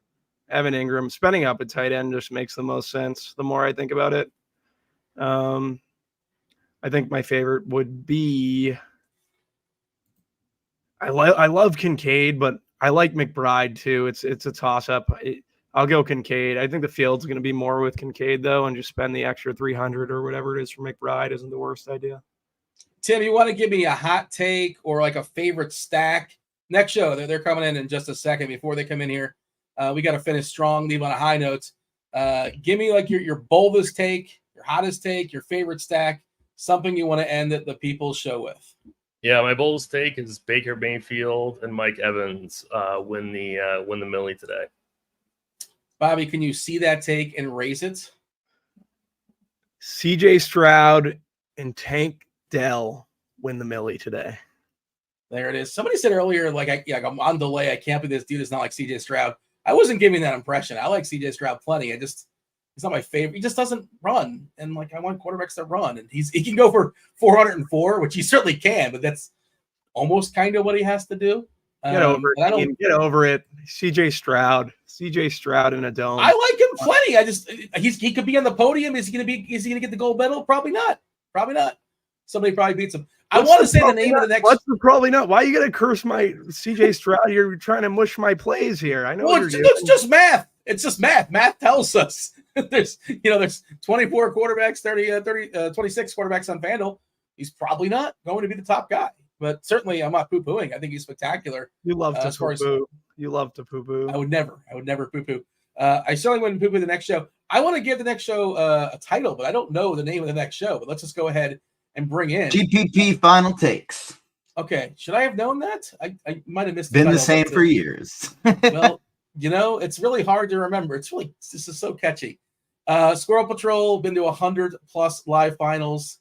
You guys know Ebeimfohr as well, who's going to turn his best ball brain off, and then the debut of Neil, another $1 million winner. Let's see. Get your last bets in. I guess TJ is inside information if Neil is rocking the flannel or not. I'm laying the line. I want to say flannel.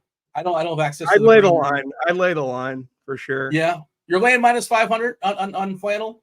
It's just easy, a lot. Easy Minnesota guy. Easy Minnesota guy. I'll just say you guys are in for a treat. I got the flannel exacta box with with Tim over there. But let's go ahead and bring in GPP Final Takes.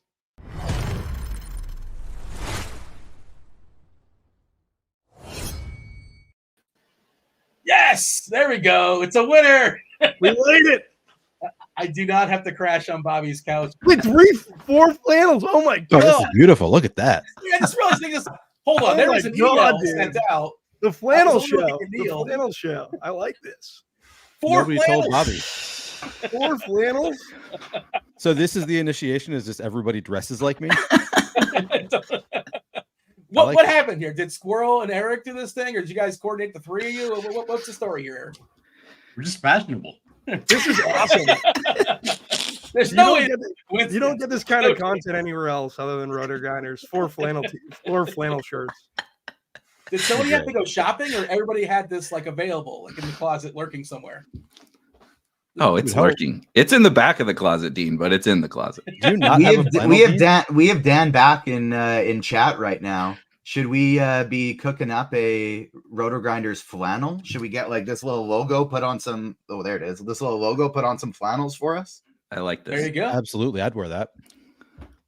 Welcome, Neil. Welcome to thank you. Excited to be here.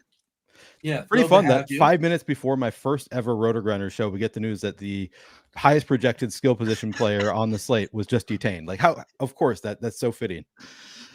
Do we have an update? We assume Rosenhaus like he's going to play. Yep. Wait, so Rosenhaus? Wait, he's a liar? Is that what we're saying? Rosenhaus is lying. We think he's out. No, I think he's playing. Based on. Oh, okay. I'll say the props got pulled off the board, and they're now back up at about the same mark they were before the news broke. So, okay, all right. We just step aside and make way for you guys. Do your thing. You're here for another hour plus until crunch time comes in.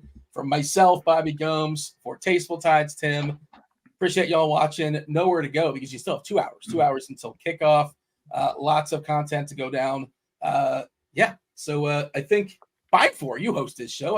I was thinking, like, who's the host? Of course it's Erik. Erik, go ahead and take it away. Should have kicked it to Neil today and made him run the show on his first ever Sunday morning with RotoGrinders. But of course, if this is your first time, like it's Neil's first time, welcome to a new name. I believe it was Trav in the chat. Shout out to Trav. He deserves like the first free flannel that we get with RG on it because he called it GPP Final Takes, and I'm a particularly big fan of that. But welcome, guys. I'm, of course, as Dean mentioned, your host. So good, Trav. Shout out to you. Erik Beimfohr, joined by John Breslin, a.k.a. Squirrel Patrol, and new guest host, Neil Orfield. And I'm super pumped, of course, for this season. I'm super pumped to talk to these guys. But quickly, how the show kind of works is maybe a little bit different than your typical Sunday morning or DFS show. We don't necessarily go game by game. We don't necessarily go position by position. We kind of try to go through all of the biggest highlights, the most important factors to consider for a slate. And of course, for week one, we'll get into it in a second. There are many. we will typically kind of end up going a little position by position and, you know, chalk by chalk, game by game, stack by stack. But we're going to try to hit all the highlights, the most important things you want, and of course, answer your questions along the way. I don't think we need to talk too much about this Tyreek Hill thing to start now that it seems like he's okay. But do either of you guys have anything you would like to discuss about the most important player of the slate getting arrested on his way to the game? I think he's going to Scotty Scheffler us. We're going to get like 250 yards. Yes. Exactly. It's exactly how I feel. I mean, he's in for a big game. The first thing I saw after we got on the show, of course, I was constantly refreshing Twitter before we hopped on the show, but was a bunch of people posting, exactly that take of, okay, all the ladders, all the alts overs on angry Tyreek. I don't know if anybody knows Tyreek's personal history. Angry Tyreek is probably not the thing you want if you're the opposing defense, but let's go ahead and get into it. I'm super curious where I'm gonna actually, John, we're gonna start it with you. I want to hear what you guys think is kind of when you sit down, you're building your lineups today. Where are you like starting? You know, because it's so wide open here in week 1, and I think there's just a ton of good plays and a ton of ways we can go. Yeah, so I'll say I think it's a wide open week 1 slate. I've got players that I like I put them in my article, like, you know, Anthony Richardson, Tyreek Hill. You know, I've got the tags up there, but like I'm always shocked at how we look back at, you know, at the end of the year, like at our week 1 lineups. Like, what were we thinking? Like, oh, I can't believe that guy was still playing, you know, and you know, and so I think it's wide open, but like, you've got to worry about ownership a little bit. Like I do get worried about week 1, like some of these guys getting steep. Like I loved Anthony Richardson. He was the first guy whose price I looked up when pricing came out, because I think people are going to look at the game log and not realize like he was missing huge portions of these games in his rookie season. But you know, and he's playing inside the dome. He's he's just too cheap. But like ownership could get out of control, like and maybe he's like the path for failure is there as well.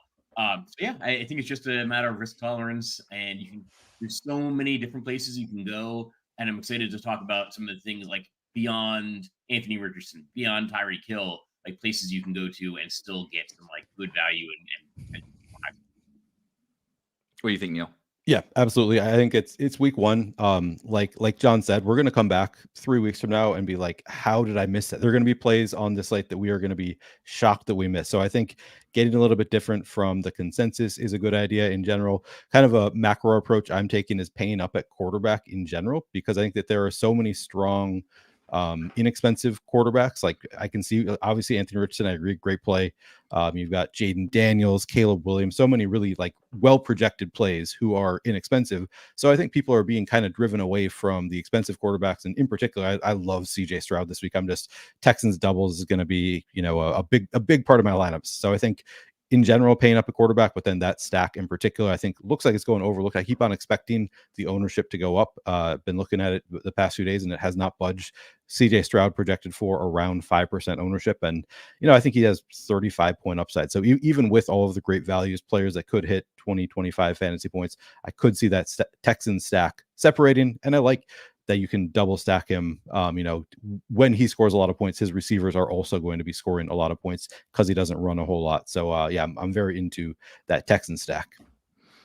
Pretty good hand in the dirt matchup from the film bros and such as well against the Colts, a typical pass funnel who play a fairly vanilla secondary with not a lot of talent in the secondary, which doesn't seem very good when you're facing CJ Stroud and that trio of wide receivers. The only thing I was going to add to what you guys are saying is, I know John is not necessarily grinding the summer best ball drafts and fantasy football summer as much because he's winning all the money in MLB, of course.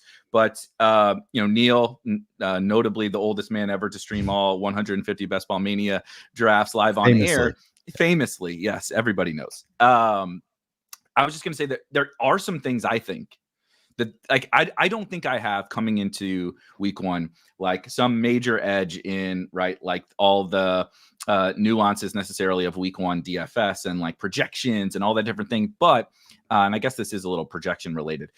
If you're following over the course of the summer, there's little things around the edges, right? Like everybody sees Anthony Richardson is good. Everybody knows Tyreek Hill is good. Like everybody knows whatever the rookies look fun, you know, because they're typically cheap and they're these new exciting names. But the stuff around the edges we'll get to a couple for sure, super crazy plays that I typically like in week one, but just some guys that are like not household names, or like players that like maybe project for like 4 points on this slate, but they're like starters on their offense and like intriguing. There's little stuff around the edges like that. Offensive line play, I think, is something that's fairly interesting to me. Maybe a little more on the defensive side, but as well for like run game type stuff.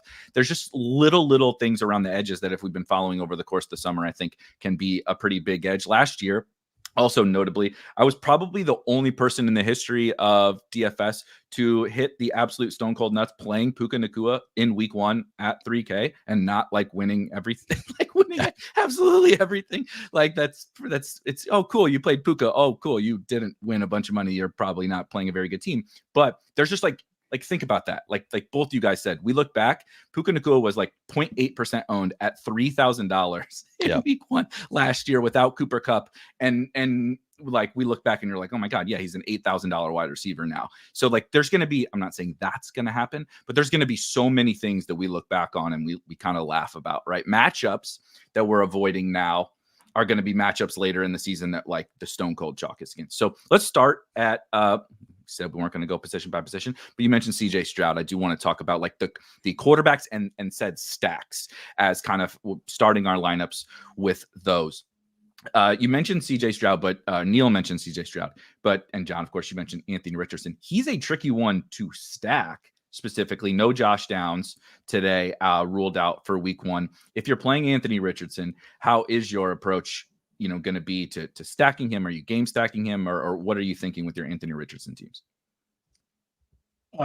So I one thing I like to do is get different elsewhere in the game. So I really like Joe Mixon. I've got him tagged.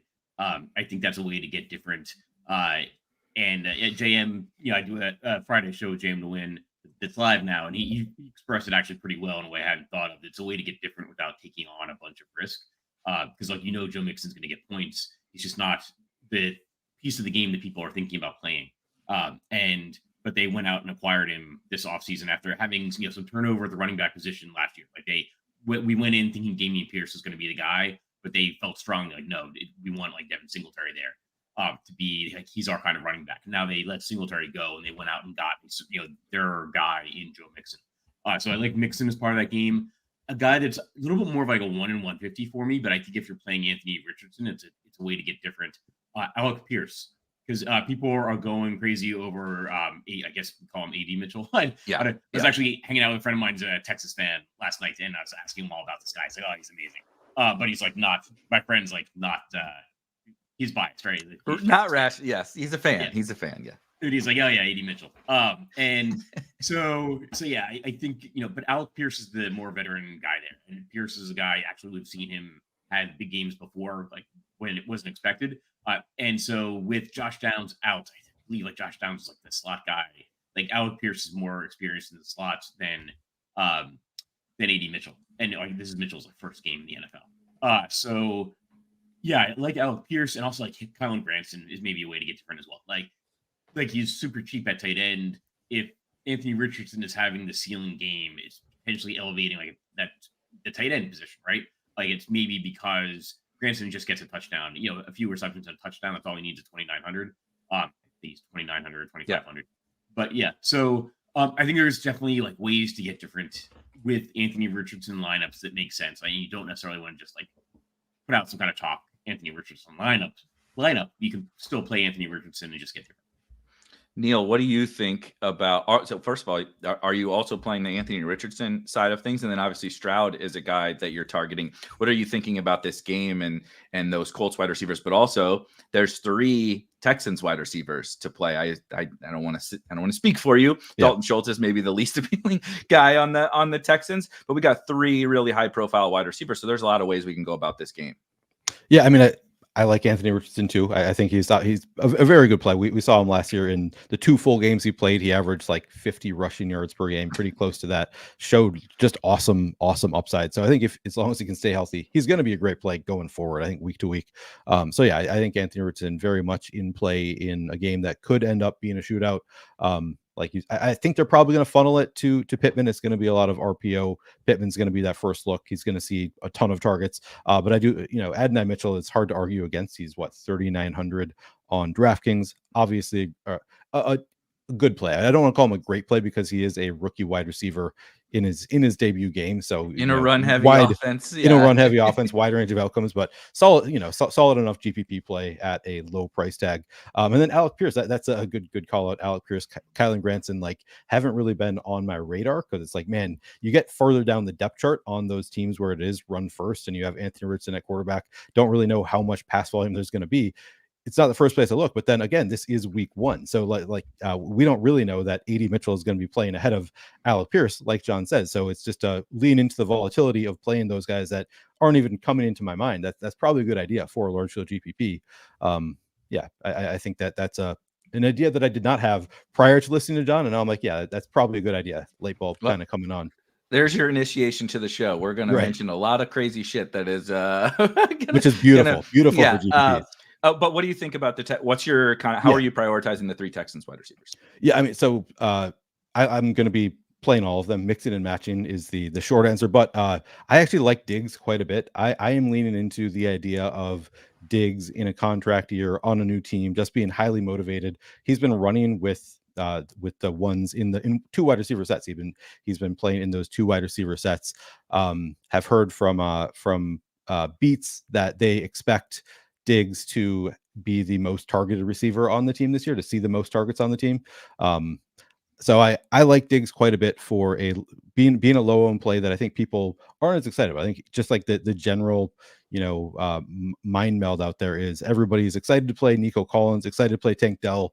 They think Diggs is dusty and he's going to be the wide receiver 3, whatever. He's not as talented as the other guys, doesn't have quite the same big play upside. And I'm just leaning into it for GPPs. I think he's going to go way under owned and could be the wide receiver 1 there. Yeah, I don't think he's as good as either of the other 2 receivers there, but it's close. I think he's been a very talented receiver throughout his career.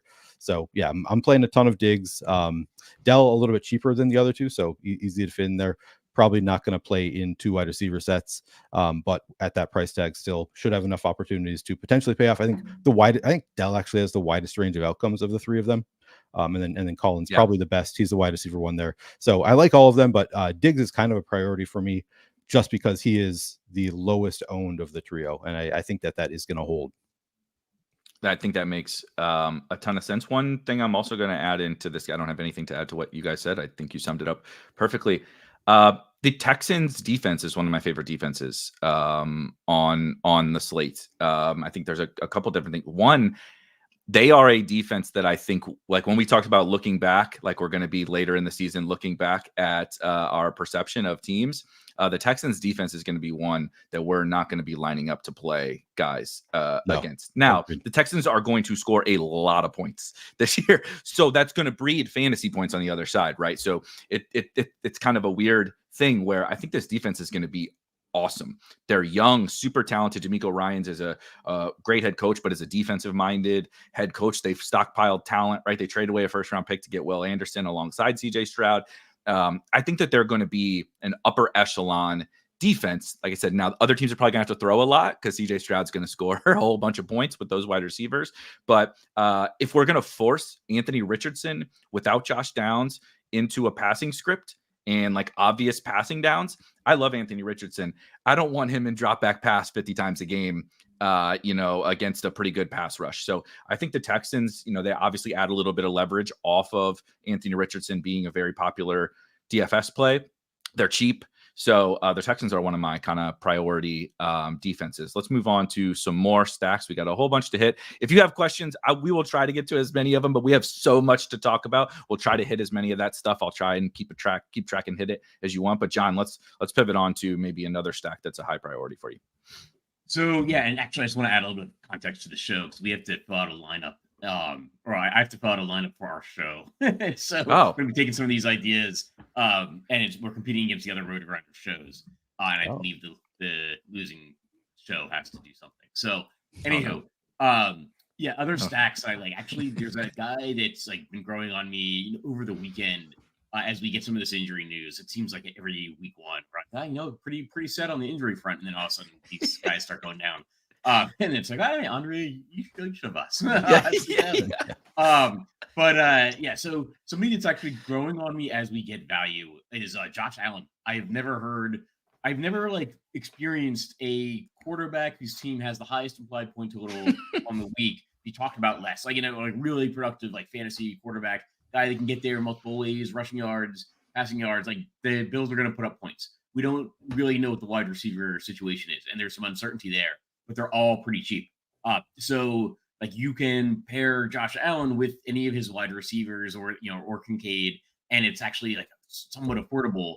I think Khalil Shakir is probably the most solid guy. There's Keon Coleman, there's Curtis Samuel. I probably like the idea of going to either Shakir or Kincaid, or both. But yeah, it is just so strange that we are not talking about Josh Allen so much. I think part of it is because of some of the cheap like rookie quarterbacks we have. Anthony Richardson is cheap. There's so much good value out there at the quarterback position. Like Josh Allen is absolutely a guy that can break the slate, put up 35 points. And we go, oh yeah, like we should have. Like kind of seems so obvious, in retrospect. So yeah, I think Josh Allen's a guy that I'm really interested in and pairing him with your choice of wide receivers. Two also big perks for Josh Allen that game. Everything is that like you said, his stacking partners are cheap. So even if Allen is expensive, we're not paying for the Allen Diggs premium like we used to have to pay for it, right? There's $5K Shakir and whatever, $5,800 Dalton Kincaid. It's really not that prohibitive, especially in week one with all of this value. You also have some pretty clear bringbacks on the other side on Arizona, whether it's you don't play Kincaid, you play McBride, right? Marvin Harrison, James Conner, whatever. And I also, another defense, apparently I'm just going to give the defense takes. I'll let you guys do the rest. The Bills defense, this is super good for Josh Allen for fantasy. Like they've been a really good defense for years. That's why the team is so good. That's what they win a lot because of Josh Allen, but also the defense was super talented. They got gutted this offseason. Like the talent on that defense, it's kind of like you have to pay the piper eventually, right? Look at the New Orleans Saints. They just keep kicking the can down the road and they suck because you have to pay all these guys eventually. They went all in. They had to start cutting guys. And then they're probably their best player left, Matt Milano, their inside linebacker, tore his bicep, I believe. He's on IR. So like they're in trouble on the defensive side, which means there could be a lot more points in Bills games. But Neil, you mentioned you're spending up at quarterback. Is Josh Allen also a priority for you? Yeah, definitely a priority for me as well. And I think it's, you kind of see the same effect as the Texans, where I think the fact that there are too many receiving options kind of drives down the ownership on the stack as a whole. Because it's like, well, I don't know who to stack him with, so I'm just not going to deal with that mess. I'll stack another quarterback where it's clearer who I want to stack him with. But like, I don't really know who I want to stack with Josh Allen. Dalton Kincaid is there. I guess you can take care of that tight end position. Maybe he ends up being the top receiver for the Bills. You mentioned Khalil Shakir, Curtis Samuel, Keon Coleman. Maybe Keon Coleman plays more than we expect in his debut, and maybe he's more talented than we think he is. It makes it tougher to put the stack together in a way that you feel comfortable with, which often that's what you want to do in large field GPPs is get a little bit uncomfortable because obviously we all can agree that like there's major upside there for the Bills offense. So maybe we need to just lean into that, even if there is uncertainty about which parts of the Bills offense are actually going to do that damage. So yeah, I love the idea of playing Josh Allen, but I kind of throw my hands up as far as who do I want to play him with. Honestly, I don't have a great take there because I think it really is pretty up in the air as far as who's going to be the top receiver there. I just really like the simplicity of Dalton Kincaid. I think at the tight end position, right? We kind of are hoping he takes that big leap and kind of fills a lot of that Diggs void, and then I can use it at tight end, right? Like being able to use that at tight end this week, I think is extra powerful. I'm also going to shout James Conner. I have him tagged in lineup HQ. I think he makes for a good play, like period. If you want to play like Allen Kincaid with Conner at one of your running back spots, I feel it. One of our favorite sayings from over the course of this summer was, I feel like I'm taking crazy pills. And there's not that many guys on the week one slate I feel like that, but I feel like that with James Conner. We're rushing to play a million of these running backs because they project for volume, the matchup is good, what have you. He has that. Like James Conner has all of that. That Trey Benson is maybe not going to touch the field today. If people are expecting Trey Benson to be something because he was a third-round pick this year, he disappointed all summer. He is certainly behind Amari DiMercado. Yes, you probably never heard of that name. That's the RB2 for the Arizona Cardinals. Michael Carter got cut. I think James Conner, so long as he stays healthy, which week one, who cares? he's going to get all the work for this card in a good matchup. We know he can catch passes. He's pretty affordable. So he's my favorite Cardinal on that side. We haven't talked about, obviously, Tyreek and the Dolphins, but I feel like we should probably talk about the old Miami Dolphins, kind of a team that we need to talk about every single week, given how high-powered they are. But they have two of the chalkiest players in Tyreek Hill and Devon Achane on them. There's, of course, Jalen Waddle. They're dealing with some injuries. They added Jonnu Smith. Odell Beckham apparently is not having fun playing football anymore. Malik Washington is out, right? But the Jaguars are kind of interesting on the other side. So this game is pretty intriguing. John, what do you think about the Dolphins-Jaguars? Yeah, I mean, it's a team we have to talk about. It's interesting. Nobody ever wants to play Tua, but we all want to play like Tyreek Hill, Jalen Waddle, Devin Achane. Like look at the receiving on Achane. I put in my article. I think Devin Achane's the scariest fade on the slate. He's the scariest guy to fade, but I think I am probably going to be under the field. Like I don't love the idea. Like his touches are a little bit limited. It's the same story from last season. Yeah. He's got like fewer touches than we would expect. Mathematically, that makes it seem like he can't have like these games that he has, but it's also like not his fault that he scores a touchdown every time he touches the ball. Like he could just keep running, like a lot of the time with the ball after he scores a touchdown and get even more yards. So yeah, but I do think like if you look at the player prop, like the prop market, it's not indicating that Achane is somebody that's like is definitely going to score a touchdown. It's definitely going to get like 90 yards receiving or rushing, right? Yeah, I don't know. He's a scary fade because he's so fast. He's what we want in tournaments, like outlier scores. But you've got to take ownership somewhere, and I'd rather play Hill than Achane, even if they're both going to see high ownership. And that's just the way I feel, and I know that it could come back and bite me. But yeah, you've got to take ownership somewhere, so that's where I'm taking it. What do you think, Neil? Yeah, I mean, I think it's a really interesting game to play in general. Like you say, nobody wants to play Tua. 2 years ago, we saw that hit multiple times. Tua with the double stack of Tyreek and Waddle. We saw that in the winning lineup. I want to say at least twice where it just went completely off. So I'm into trying that again. I tried it last year and it did not work out ever. Like we never saw the double stack work, but I'm into it again. So, you play the two chalky receivers, but then you just throw Tua on there and it brings down the ownership of the entire stack quite a bit. So I do think, yeah, a pretty obvious stack. Just include Tua and you get a little bit different with the wide receivers that you already want to play. I think Devin Achane, yeah, pretty volatile play. Obviously, you can see the appeal there. I have more interest in large field GPPs in Raheem Mostert just because very, very low ownership on Mostert relative to Devin Achane. He's 6,400 to Achane being 6,800 on DraftKings. He scored 21 touchdowns last year. And I know he's a year older, but like he was still very, very fast last year. Until we see the fall off, I don't think we should just assume that he's, going to be slower this year, not as good this year. And Mike McDaniel actually said at some points during the offseason, we've got a great running back room led, of course, by Raheem Mostert. Like he's the one that he's talked about as being the lead back in the Dolphins backfield. So I think we're all ready, and I understand it because you see Devin Achane, he's so electric. We're all ready to just like hand him the keys to the backfield. But Mike McDaniel hasn't been suggesting that they're ready to do that yet. Raheem Mostert was still very good last year, and nobody wants to play him. So I think that this is a good week to take advantage of that. It's great leverage play on all of the other chalky Dolphins. So yeah, I like Achane. I like the passing game, but also Mostert at really, really low ownership is just, a great play in large field tournaments, in my opinion. Like you said, he scored 21 touchdowns. He is I hate the term lead back, right? Or RB1, because it's very, right? Christian McCaffrey is an RB1 and Raheem Mostert's an RB1, and they're very, very different things. But he's going to get the first running back touch probably of this, unless they design something for Achane, but he's probably going to be the running back on the first snap. He's probably going to lead them in goal line carries as he did last year. He's also like the youngest 31-year-old running back of all time or whatever, because he's a specialty. He did barely played in college. He was a special teamer for most of his career. He is still one of the fastest players in the NFL. He just so happens to play with all the other like super fast players, so he looks, it's like, this guy makes fast people look not fast. That's what Achane and Tyreek do. He's still really, really good. I'm very interested in him in tournaments. The Achane thing is it's definitely got my mind. The brain's in a pretzel, to quote Talladega Nights. Like I got a pretzel in my head with Achane because, like both you guys said, you see the mega ceiling, right? He could get 3 touches and take 2 of them 60 yards to the house. But I don't want to count on that at high ownership, at not cheap. It's not a cheap price either. So it's the most salary we've ever paid for the least touches while playing somebody into high ownership, like in the history of DFS. And I just don't want to bet. I know he is an outlier, but I don't want to bet on it every single week to him be an outlier every single week. There's one more thing I want to throw in. There is a difference, I think, for Devin HM between FanDuel and DraftKings. I think DraftKings is the fifth most expensive running back. I think FanDuel is like the 10th or 11th most expensive running back.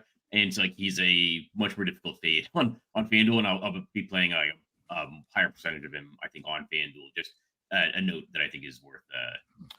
Good call. I like it. Just quickly on the other side of this game, I'm pretty interested in the Jaguars as well. If we think the Dolphins are just going to score 1 million points every single week, that we love these guys, and they might. What about Lawrence? What about Kirk? What about Ingram? What about Brian Thomas, Travis Etienne? What do you think about any of those guys, John? Yeah, I like the Jaguar side as well. I think Evan Ingram is maybe our best option, like best point per dollar option, especially on FanDuel. I guess for DraftKings, you'd probably make a Kyle Pitts argument. But I think Evan Ingram, like, very well priced on FanDuel. I hope not. I think Christian Kirk is maybe a guy that's pretty well priced on both sites, especially on DraftKings. He's a guy I've got tagged. He's my only tagged non-blurbed guy. But yeah, I think Christian Kirk is somebody you want to take a look at. I like I'm not as high on like Etienne, than the other Jaguars players, I guess. And I don't think the idea of playing, like, it's not a terrible idea to play Trevor Lawrence, like Evan Ingram or Christian Kirk or both, and then get Tyreek Hill in there or Devin Achane in there. And that's, a way of playing this game. I probably prefer the Lawrence stack with like one Dolphins piece than maybe the Dolphins like mega stack with one Jaguars piece, if that makes sense. Neil, you into the Jaguars? Yeah, a little bit. I mean, I don't know if I'll like mega stack this, because I think the entire game is just going to be a bit chalky, where we're seeing, over 10% ownership going to both Ingram and Kirk. But I think they're all individually pretty solid plays. Ingram targeted 140 times last year, most of any tight end. Unclear, the additions that they've made, if he's going to have exactly the same role he had last year. But they lost Calvin Ridley. You bring in Brian Thomas, you bring in Gabe Davis. I don't know, could be a wash, and maybe Ingram gets targeted quite a bit again. He is pretty expensive, 5,500 on DraftKings. But if he sees the same kind of target volume that he saw last year in this game that's expected to be high volume, I do think he's a very good play. Christian Kirk, we weren't sure if he was going to suit up week 1. Sounds like he is going to play. He's 5,500. He should be the wide receiver 1 here. So yeah, I think very solid play. And T-Law being pretty low owned, I think he was actually a little bit higher owned than I was anticipating. Let me look real quick. I think we've got T-Law at 4th overall in ownership on DraftKings, behind Richardson, Daniels, and now Justin Fields, which we will get to in a second. I promise, guys. I see the chat. I promise we'll talk about Justin Fields. Yeah, but yeah, 6,200. I think Lawrence is a totally fine play. I don't know. I'm less excited about this game because even if it's not like super chalky, it's like one of the higher owned games. So I don't really love the idea of full game stacking it. But yeah, I think you can obviously make the case for it. It's one of the highest implied totals on the entire slate. Yeah, I do think I like Evan Ingram. I agree the price is kind of weird. He's a weird player. The ownership isn't like super low, but I think you mentioned they got rid of Calvin Ridley and Zay Jones and added Gabe Davis and Brian Thomas. And what I like about this offense now is like it's so clear to me how it's going to function. Is that because you have 2 straight downfield flyers on the outside, right? It's like Gabe Davis and Gabe Davis, like better Gabe Davis Jr. and Gabe Davis on the outside. What they do is one thing, and it's really helpful to an offense. But they're not like those guys are never getting like 13 targets in a game, right? And then Christian Kirk is fine. I love the way John said it. This is, if anyone summed up Christian Kirk better, someone has to tell me. But it was, I tagged him, but I didn't blurb him because it's perfect. Like, what do you say about? You're like, yeah, it's Christian Kirk. I'm gonna play him, but whatever. You know, but that's Christian Kirk. It's like he's fine. But Evan Ingram can be that guy that's like eats just like Scott Wright, Pac-Man gobbles up all the rest of the stuff, which is again really valuable at tight end and could be high volume all year, but certainly against the Dolphins if you're trying to chase some points. We're officially to 10:30 Central, 11:30 Eastern, so we're getting all the actives and then actives rolling in. If we get anything notable, of course we'll hit on it. There are a few. And if you guys want to post those in the chat to keep us rolling, please, by all means, do that. The first one that I think we pretty much knew as of this morning, maybe late last night, was pretty certain that's a pretty big shakeup on this slate. Is Justin Fields is and we'll do Jamar Chase next, but Justin Fields is starting at quarterback for the Pittsburgh Steelers. Russell Wilson has got a boo-boo on his calf, and this is a tricky one. Justin Fields at $5,000 on the Arthur Smith Pittsburgh Steelers against Arthur Smith's old team, the Atlanta Falcons. John, what are you thinking about Justin Fields and kind of this game, because it's a pretty interesting one? Yeah, I'm conflicted because you had told us last season you're getting Justin Fields at 5,000. Wow, hey, like a little bit of rushing upside. I don't know. I'm reluctant. I could be talked into it. I think there's. I don't like playing Arthur Smith. Yep. But he's a rushing quarterback.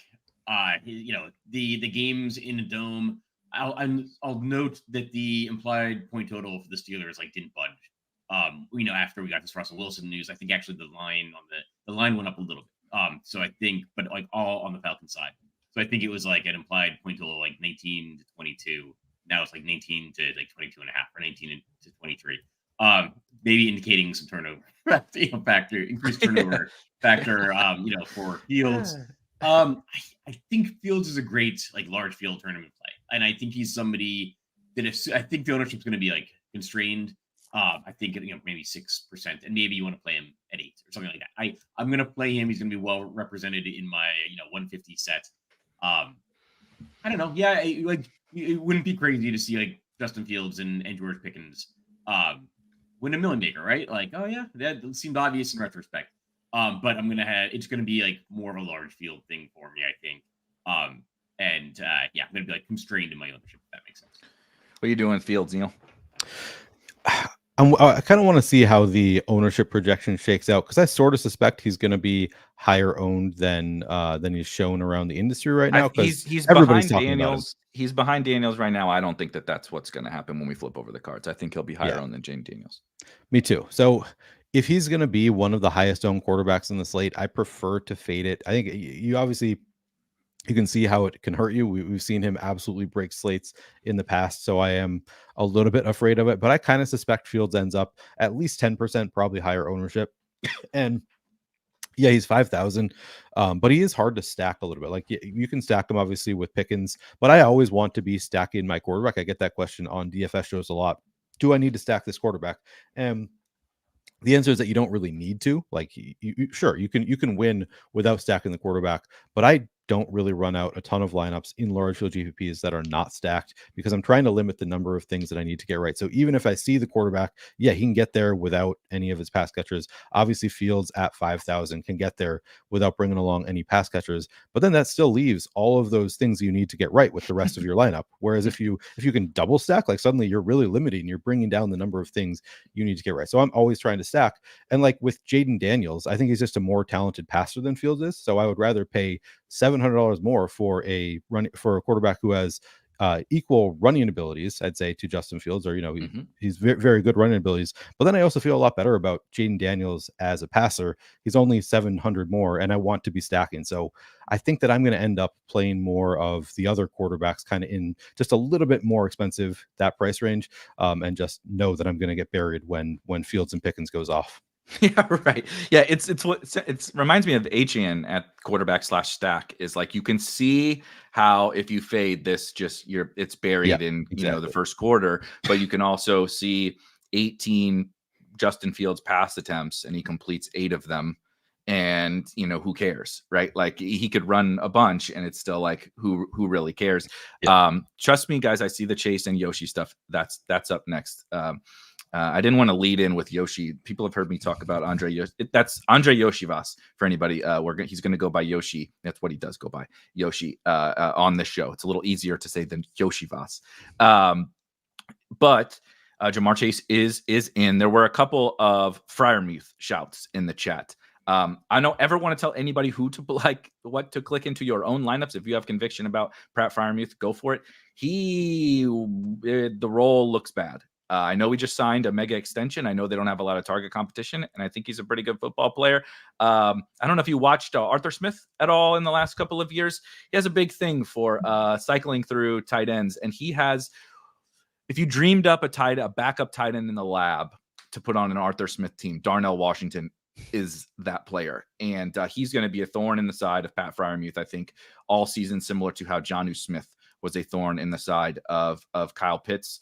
And so if you have conviction about it, go for it. I want to wait and see what the tight end thing looks like. I'm willing to lose on a good Freiermuth game in week 1 because there's a lot of other plays I like, but I don't know that he's going to play or certainly get targeted as much as we hope. I can't believe we're talking about an Arthur Smith system tight end again, like it was Kyle Pitts last year. Yeah, speaking of crazy pills. Yeah. Well, we should talk though about the Falcons side because that is no longer an Arthur Smith offense. That is a much more fun and exciting offense with Kirk Cousins and a modern NFL offensive coordinator. And outside of Kyle Pitts, Drake London, and Bijan Robinson, not much, right? Ray McLeod, I think, is going to start at wide receiver for them in 3 wide receiver sets, and Darnell Mooney. So it should be a whole lot of targets in a fairly tough matchup against the Steelers, but still, the upgrade for Kyle Pitts and Drake London is massive. What are you doing with those guys, John? Yeah, I mean, sorry, we're talking about the entire Falcons team. Yeah, just Falcons. Yeah. Okay, I think it starts with Bijan Robinson. I think that he's the guy that we maybe want to see unleashed the most, and then I think has like the most upside. The other guy, like I liked, Drake London. My pecking order is probably like Bijan Robinson, then Drake London, then Kyle Pitts. I'm still not that high on Kyle Pitts, and maybe I've just been like burned. I think like Kirk Cousins like brings people along, right? So yeah, I think Drake London is going to be one of my higher owned wide receivers. He just is underpriced because it's based off of last year's performance, and there is upside there. He's young, he's in a dome, so yeah, I think there's a lot to be said for Drake London. But I still think that it's possible that like Bijan Robinson is just the focus of the offense. So like I think he's my priority. I like the idea of playing I kind of like the idea of playing like Bijan and Falcons defense together. Like we've got Justin Fields in there. So, I think that priority is Bijan Robinson, potentially pairing with the Falcons defense, and then Drake London for me, and then Falcons. Any Falcons, Neil? Yeah, it's funny. At these price tags, I would expect to have more enthusiasm for Pitts in London, but it is tough. Pitts is one of the highest owned tight ends on the slate, which makes it a little bit tough. When if you were coming in at low ownership, I would be jamming a 4,600 Kyle Pitts. But when he's coming in close to 20%, it's hard for me to get that enthusiastic about it. I still think that he's the cash game tight end, and still somebody that I'll play some of in large field tournaments because he does have mega upside. I mean, he's a guy that we're all kind of expecting to break out now in a better offense with a better quarterback. I'm really hoping that he does break out this year.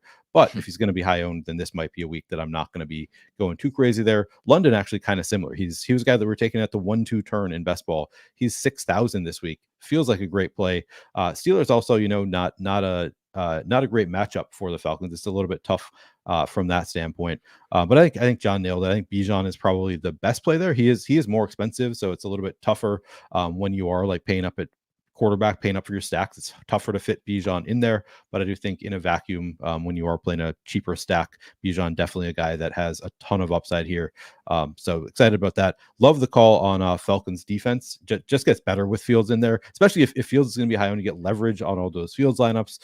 Fields just takes sacks a ton, so I think it's a great spot for the Falcons defense in general. I think that's going to be one of my favorite defenses in a vacuum, and then you compare him with Bijan as well. I actually think Darnell Mooney is a pretty interesting low-owned play because all of his teammates are getting a ton of ownership. He's a wide receiver too. He's 4,200. So if he can score, a touchdown or two, I think that he's pretty solid leverage on the rest of the Falcons. So yeah, I guess the answer is yes. I have interest in the Falcons. I'm playing it more through the lower owned. I guess not even lower owned pieces. I have interest in the Falcons. No Cousins though. Just playing the. Oh yeah. That's a good call. I do kind of like Cousins. I don't know. I'm probably not playing a ton of Cousins, but he's also going super low owned. So I think he's viable in large field GPPs, but I'm not super excited about it. He doesn't run. Yeah, 6,100 on DraftKings is just that Yeah. weird price. You know, there's the cheaper guys you like, and then you spend up a little bit more and get the superstars. It's kind of awkward. All right, so we got to talk about the Bengals, of course. Another big Bengals Patriots being a linchpin of the week 1 slate just makes my stomach turn. But let's break this down super quickly. Patriots, they suck, right? Everybody, we got to start there. Everybody is excited about fading the Patriots, right? They're going to lose they're going to go 0-17 or whatever this season. Jacoby Brissett is starting. They have no talent, blah, blah, blah. Then the Bengals are coming in and have one of the weirder off seasons. Jamar Chase never practices until Tuesday of this week, all summer. T. Higgins does practice all summer and then pops up with an injury. T. Higgins is out today. Jamar Chase is in. But even I believe Jamar Chase's quote on Wednesday or something like that of this week was, even if I play, it'll be some form of a pitch count, right? He's not going to play 100% of the snaps. What the heck does that mean? Is it 90 or is it 50? We have absolutely no idea. So we have Andre Yoshivas. Again, Yoshi is his nickname, what he goes by, projected as not only the highest owned wide receiver on DraftKings, the highest owned player on the entire slate. Of course, he is $3,000, and he won the wide receiver 3 job for the Cincinnati Bengals, which theoretically becomes the wide receiver 2 job today without T. Higgins. Patriots defense, not an absolutely incredible matchup.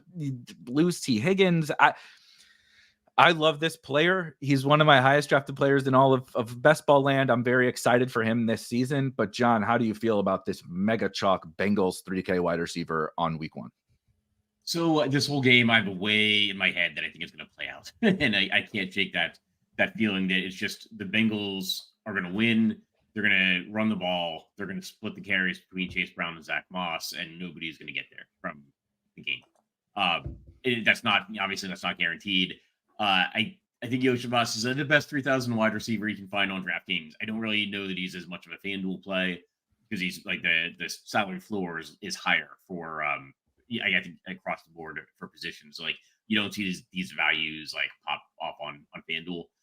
On DraftKings, I mean, if you want to, I don't know, it's gonna be hard. It's gonna be hard to make a different Yoshivas lineup. It just feels like bad job to me.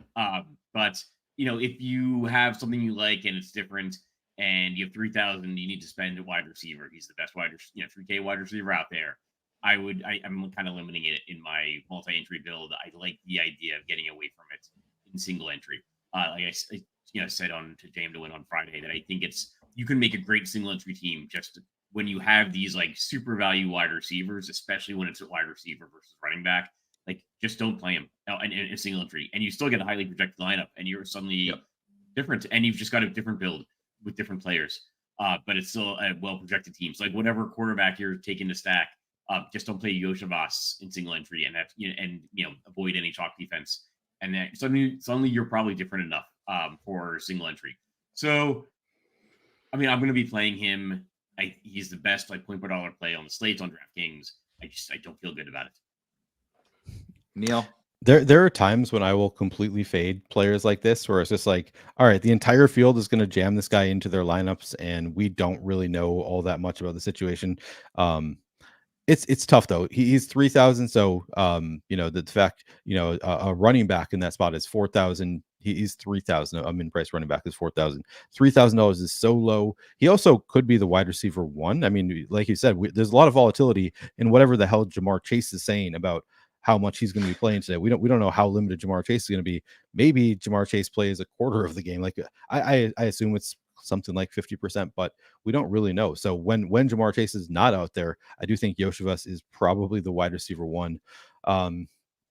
It's a tough fade for me. I think I'm probably going to eat it. I think I'm probably going to be at least at where the field is with Yoshivas.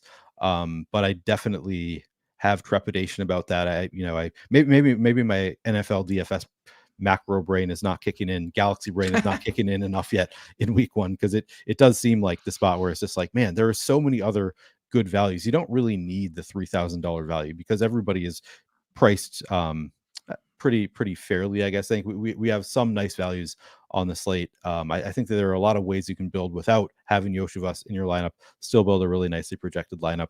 and projections are just not going to be as great week 1 as they are later. So I feel like, there is, I think the smart part of my brain is telling me that John is right, that I should be fading him. And I just can't get over the fact that he might be the wide receiver 1 for Joe Burrow, and he's 3,000. So I think I'm just going to eat it. But I do feel kind of dumb eating the chalk there.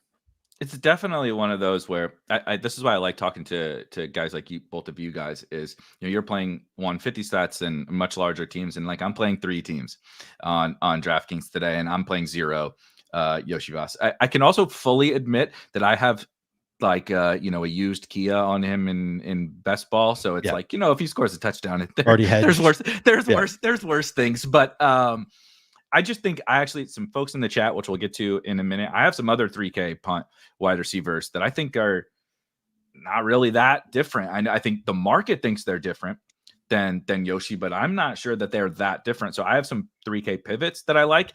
And then, like you guys said, we've been talking, the salaries come out 2 months ago or whatever it is, and we're like, oh my God, this guy's underpriced, and this guy's underpriced, and this guy's underpriced. Drake London, like you said, was a 1-2 turn pick in fantasy drafts. Malik Neighbors is a 2nd round pick in fantasy drafts. These guys are 6,000 or below, right? Terry McLaurin, which we might get to. These guys are mega cheap, and like, we're talking about saving, like we need savings. Like, why do we have to have the $3,000 wide receiver just because T Higgins is out? So I'm going to be looking elsewhere. What's up, TJ?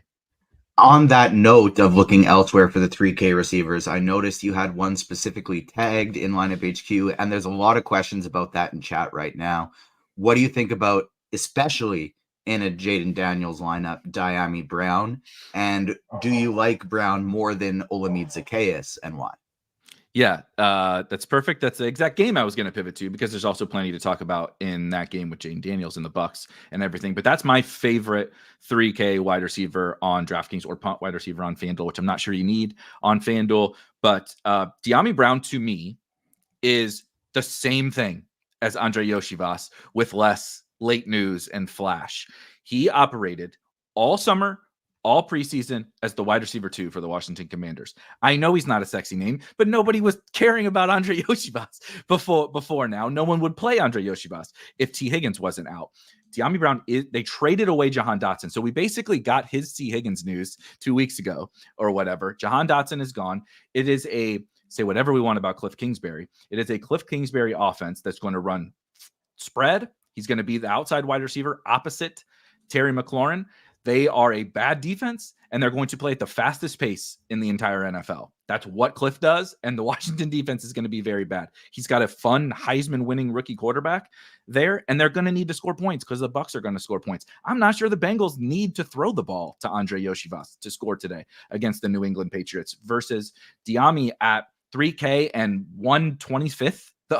The owners, like literally 125th, the ownership of Yoshi. So that's my preferred guy. And I do, like, similar to the A Rich and Fields, I prefer Daniels to those guys. I certainly fear the lack of weapons, of course, but he's a runner. He's so cheap, and they're going to play fast and need to throw the ball. So I really like Washington today, and I really like the Bucs as well. But John, we'll start with you. What do you think about this game, Bucs Commanders? Yeah, so it's actually weird because I do like Dyami Brown as well. He's the guy in my very limited best ball, that I did to use up my tickets. I ended up with a lot. There's something to be said for the guy that wins the competition, right? Like John Dotson went to Philadelphia. I think they were talking about releasing him, and they managed to work out a trade with Philadelphia, and they got a pretty good return. But like, people are like, ooh, John Dotson pairing up with Jalen Hurts. Well, Dyami Brown's the guy that won the competition. Like, that's the guy that the Commanders decided to keep. He's a 3rd round draft pick from UNC, 2021. So I think a year before Dotson. And yeah, they liked Dyami Brown better. He is a guy that, like, last year, because I watched a lot of Commanders games in my local market, he would always just like end up on the field because he was good. And so I'm not going to go crazy with the Commanders offense. I don't love playing like rookies in their first game, but there is something to be said for Jaden Daniels having rushing upside. It's just like the implied point total isn't there. I wish it was. But I don't know. Like, they're on the road in Tampa Bay, so it's not the perfect situation. I think there'll be a Jaden Daniels, Dyami Brown week. I don't know if it's this week, but like for a multi-entry set, I think you could do worse. Yeah, I don't know. Like, I think you brought up a really good point that like the offense got a lot of upgrades. Starting with Jaden Daniels, the defense didn't really. It was terrible last year, and so they're in a situation where maybe they're just going to let Jaden Daniels air it out and just go and do his thing, and they're not really worried about winning games at this point in their window with Jaden Daniels. And the defense is going to be awful. So yeah, like these games could end up being a little. These Commanders games could end up being a little bit higher scoring, much like Commanders games last year and Washington Wizards games last year than we were expecting. Like it's a DC trend. So get the worst defense in the league and make your team fantasy relevant. The Orioles trade for Trevor Rogers to try to keep the trend going with the Orioles. Yeah, it's apparently a thing in your local market. But Neil, what do you think about this Bucks Commanders game? Yeah, I hate to admit I had not thought about Diami Brown prior to you talking about him, and I think that's a great call. Like I had not thought about him at all, and I'm like, man, you're making a really good point here. Like this is we talk about. I think part of the hesitation, and talked about it earlier with the Colts. Like you look down the depth chart for receivers on an offense with a passing quarterback. It's just like I don't want to play the second receiver on the Commanders when they have a passing quarterback. But then going back to we talked about earlier, also Jaden Daniels is actually a really good passing quarterback too. So and Diami Brown is like you said, he won the number 2 receiver job on the Commanders. So, I think I have hesitation. I didn't think about it because I'm like, yeah, it's probably not going to be passing a ton in his first NFL game, probably going to run quite a bit. So maybe the passing volume's not really going to support multiple receivers, but one long touchdown to Diami Brown, definitely not out of the question. Might be more involved than we expect.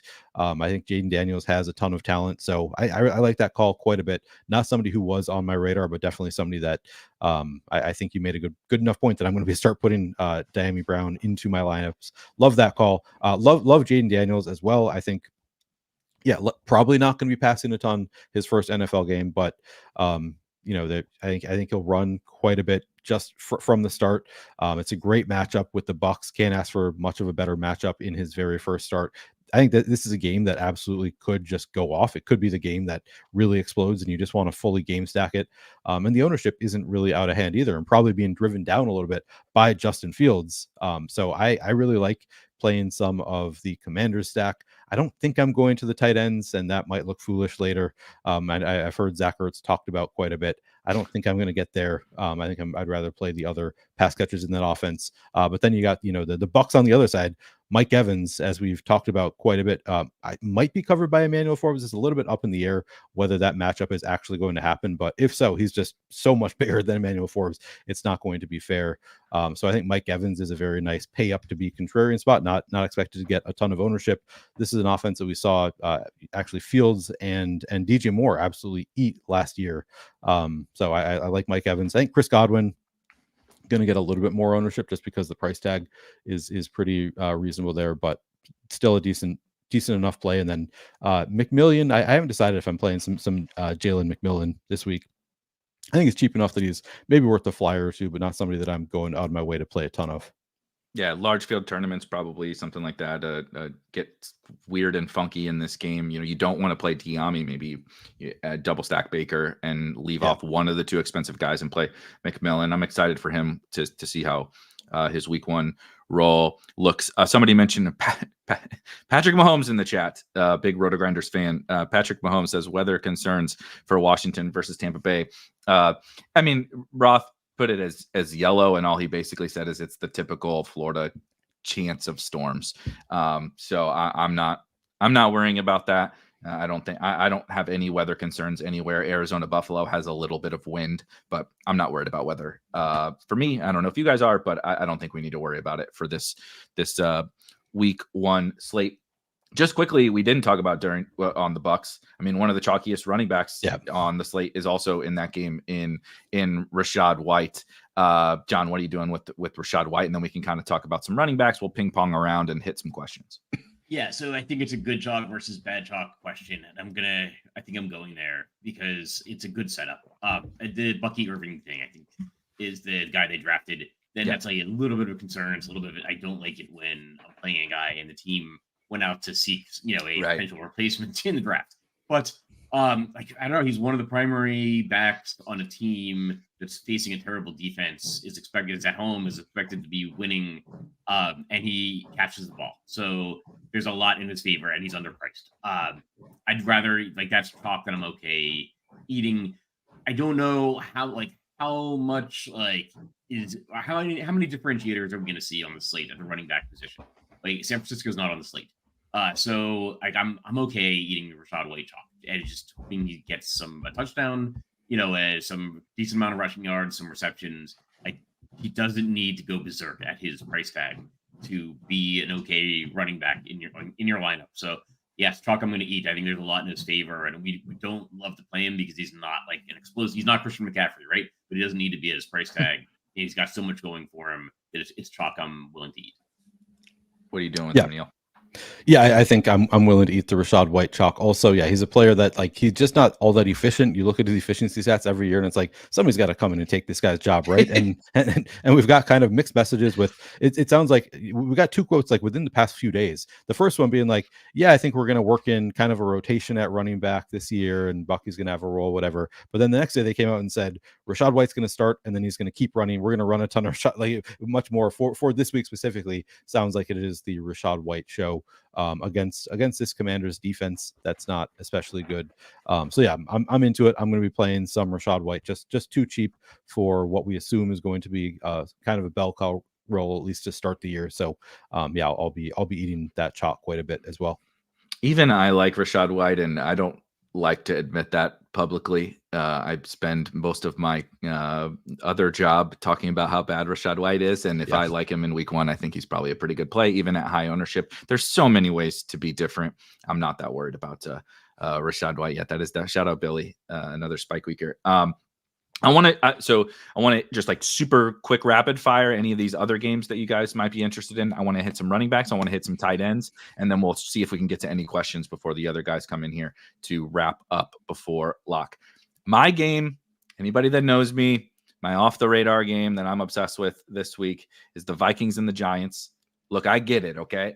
You don't have to tell me that Daniel Jones and Sam Darnold stink. You don't have to tell me all of the negatives there.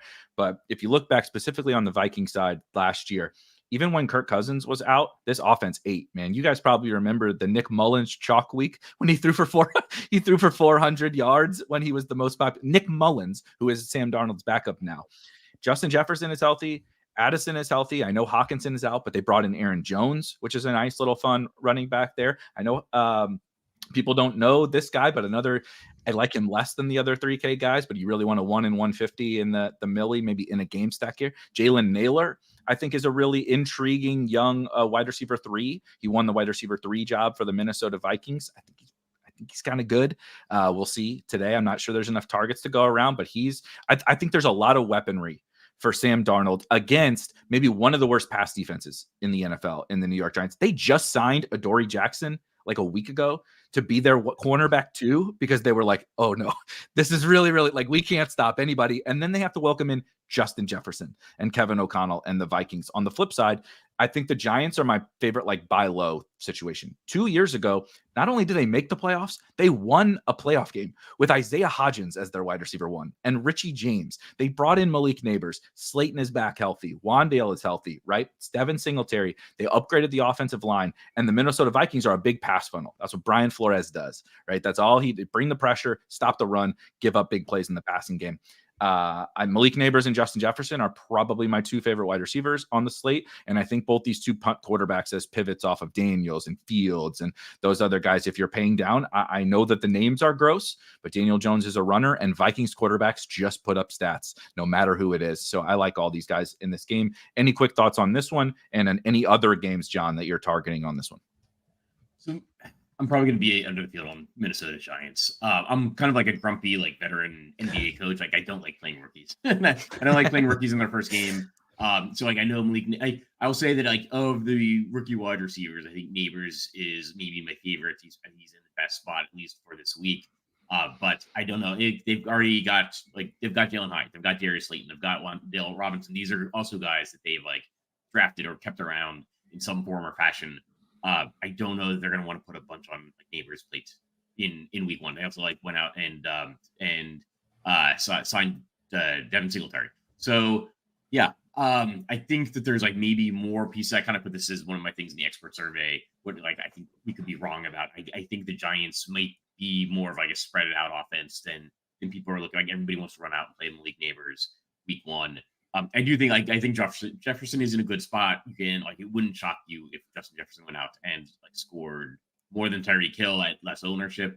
But I'm still, I think, even considering the ownership, I think I'm on the Tyreek Hill side of the Justin Jefferson Tyreek Hill thing.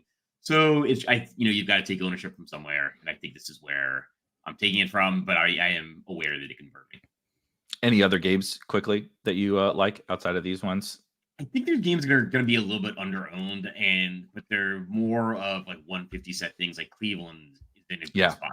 They're a favorite over Dallas. It's a reason. If you look at Deshaun Watson, David Njoku, these guys are seeing minimal ownership. You should be playing them maybe at 4 or 5%. Amari Cooper can always go berserk. And then the Chargers, also kind of similar thing, totally under the radar. But there's pieces there on offense that you want to get to. Another team kind of favored at home, we're not really thinking about. But yeah, maybe things for multi-entry you want to keep in mind. Neil, anything Vikings, Giants, and any other game stacks before we hit some of these just last remaining pieces and any questions? Yeah, I mean, Daniel Jones, over 700 rushing yards 2 years ago. I had forgotten quite how much of a runner he was. I knew that he was a runner, but I forgot that he had rushed for that much, 700 rushing yards in a season. I think I'm in on Neighbors this week. I think I'm willing to make that bet, even though, I typically don't love playing rookie wide receivers in their first game either. I think this is kind of an exception for me with Neighbors. Jefferson's super into it. Darnold was the first overall pick several years ago. Now we've seen him be bad for many years in between there then and now. So I understand it's a different situation. It's not like Caleb Williams, but I still think he might be, at this point, he showed some signs of progress as the backup in San Francisco. I'm hopeful as a Vikings fan that he is going to surprise us this year. So I think I will play some of a good amount of Jefferson for sure.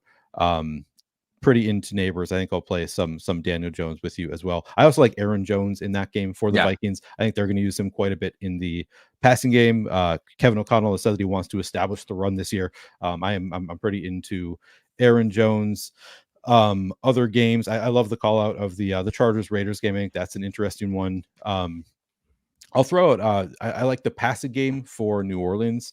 My friend Scott Barrett pointed this out to me that against zone coverage, Rashid Shaheed 16th best in the NFL last year in terms of fantasy points per route run. Chris Olave 20th best in terms of fantasy points per route run. So both better against zone coverage in general. We're all kind of expecting Rashid Shaheed to take a step forward this year. And the Panthers, the other side of that, the Panthers play zone at the 3rd highest rate, or did last year. So some hope that maybe they continue to play zone at a higher rate than the average in the NFL. Great spot there for Rashid Shaheed and Chris Olave. And I think they're both just going pretty low owned, regardless of whether the Panthers continue to play defense the same way, particularly when you consider that, we're all playing Rashid Shaheed, expecting him to take a big bump, take a big step forward this year in best ball. And I think it could start from week 1. He just might have a bigger role in that offense. I think that's enough. We only have 9 minutes left, so I'll stop there.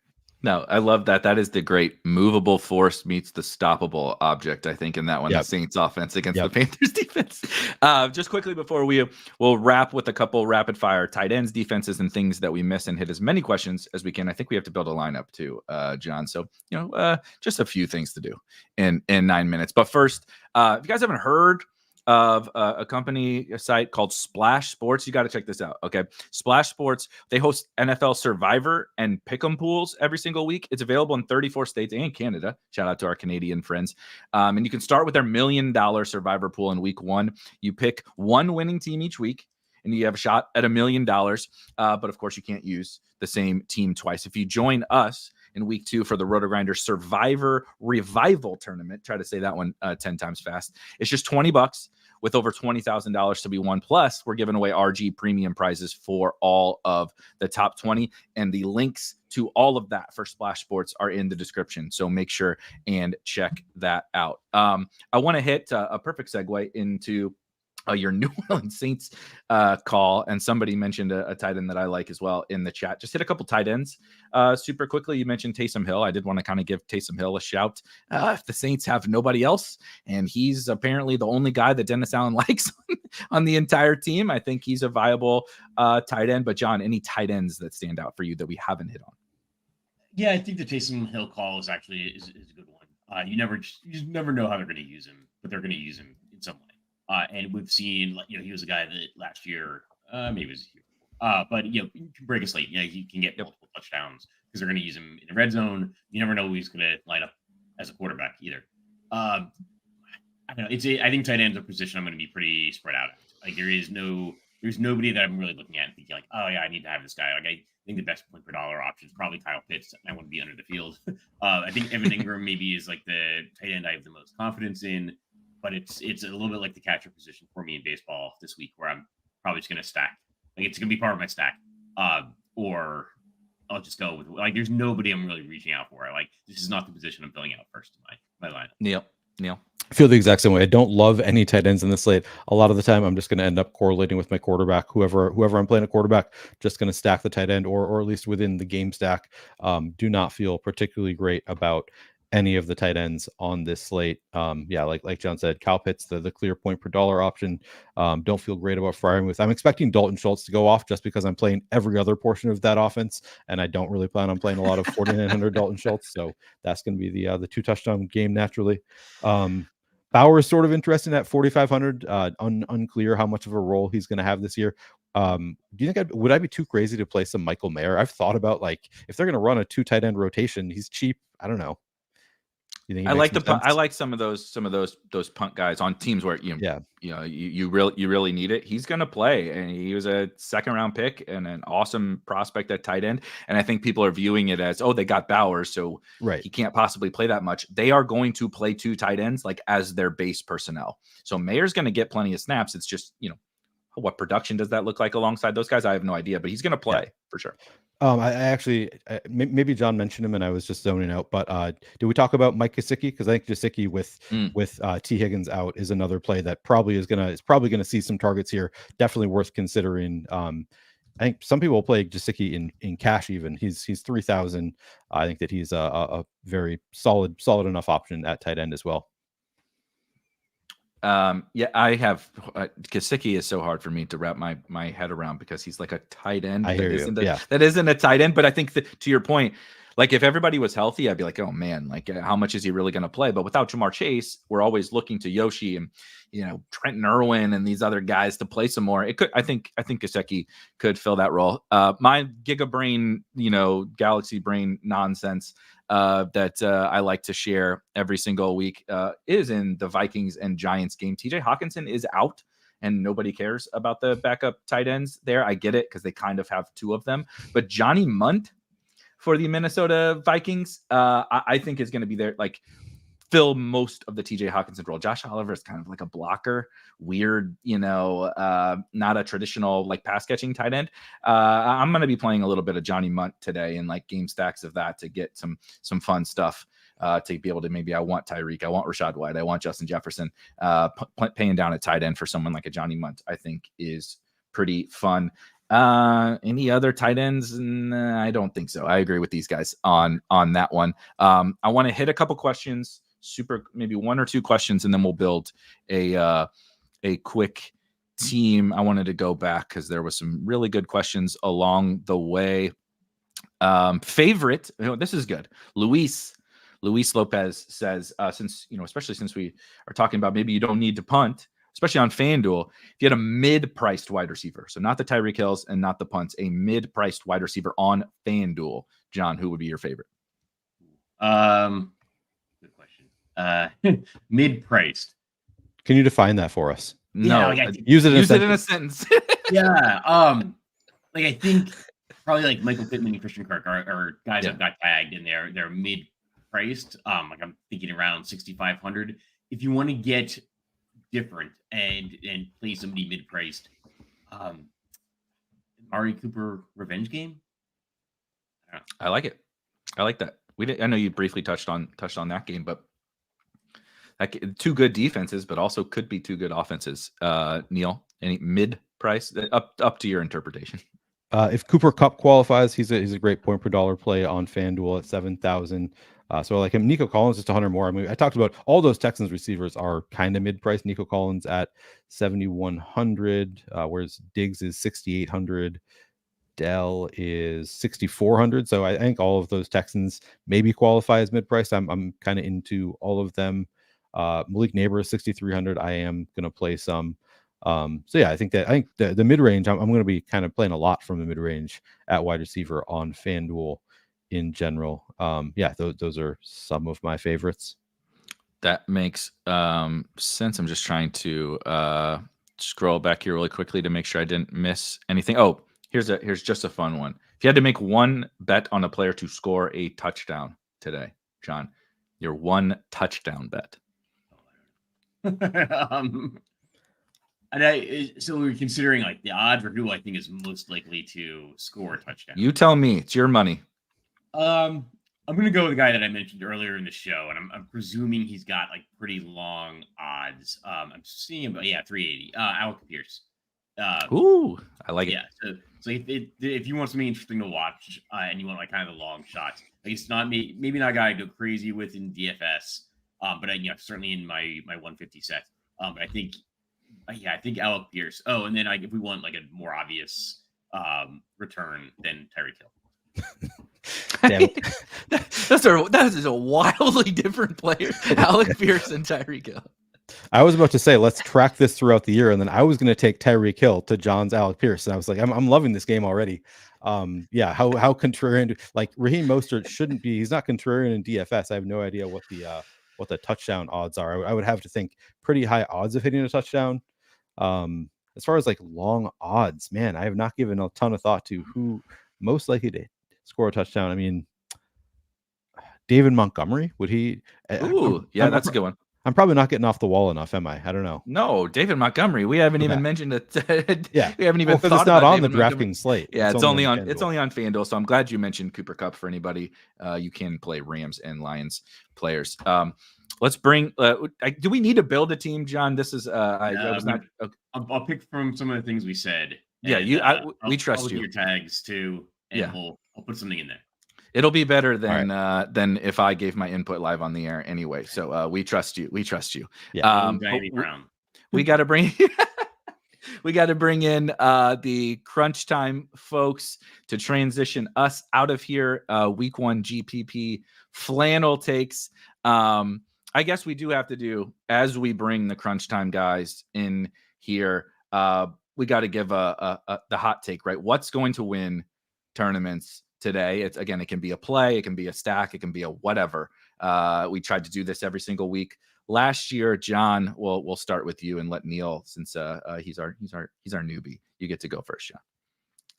Well, yeah, what's going to win it? I do like the Colts. I know they're going to be highly owned, but like we tend to start off with some talk and then talk our way off of it, and then we need to go back and realize, like, well, some teams are just in some good spots. So I like the idea of Anthony Richardson.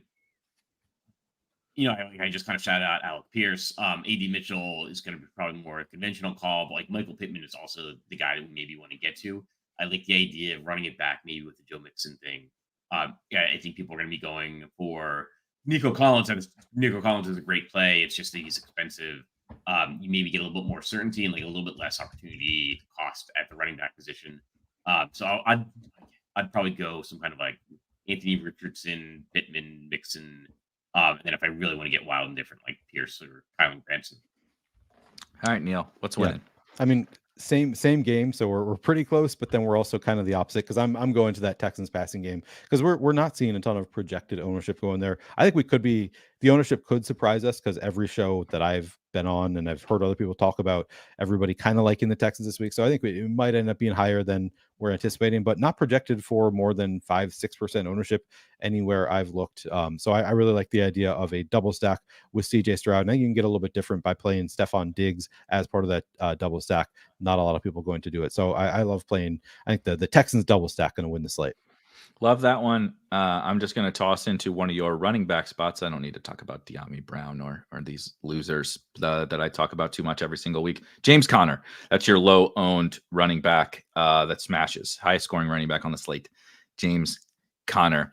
But it's time. It's time to bring in the crunch time, folks, and we can have a little fun, a little crossover. Hopefully they're all wearing flannels. Let's bring the crunch time folks on in.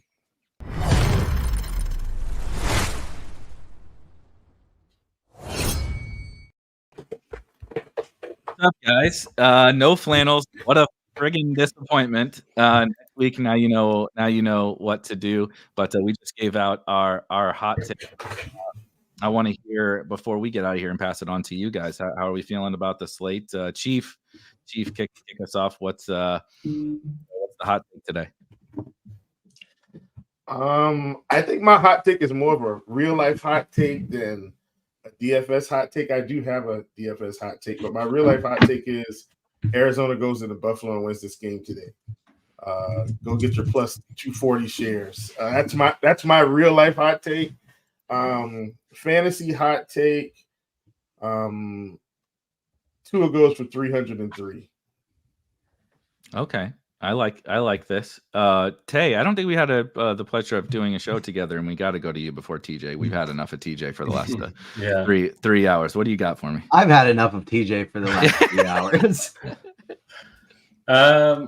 I kind of like Atlanta. Kirk Cousins not the most exciting guy to play, but obviously the weapons are great, and it's a dome, I think. So let's say Atlanta, kind of an under the radar. I think his pieces are chalky, but Kirk himself not going to be. So I'm willing to throw him in there with them. Love that, TJ. A lot of people are going to be playing Anthony Richardson today, but I think you will need to double stack him with Michael Pittman and either AD Mitchell or Squirrels guy, Alec Pierce today. So not just a naked Anthony Richardson expecting all the rushing touchdowns. You're going to have to double stack him today. I just want to say a shout out to Neil for coming on the first show. And I made my guy De'Ami Brown and Squirrel made his guy Alec Pierce. And Neil was just like, I like that guy that scored 21 touchdowns last year, that Mostert guy. Yeah. That seems pretty good. He's got this thing figured out. He's got this thing figured out. We got to bring some deep cuts for Neil next week, but we're going to get out of here, hang out with the crunch time folks for the next, hour or so. And go De'Ami Brown, I think is the answer to this. Like go De'Ami Brown and Alec Pierce. We'll see you guys. Before you guys go, can I ask you guys a question? Are you done building your lineups? That's the question of the day. Inquiring minds want to know. Not even close. Just starting. John, you go. Am I building my lineups? Are you done? Are you done? Oh no, I'm not done. But I want to get it in because just in case anything goes down at 12:55, I want to have my stuff in. So yeah, I'm done. I'm going to walk the dogs, baby. We're going to walk the dogs. Get some fresh air before lock. Yeah, we're done. You sound like the winner. So ironically, this week I'm done with my MME build.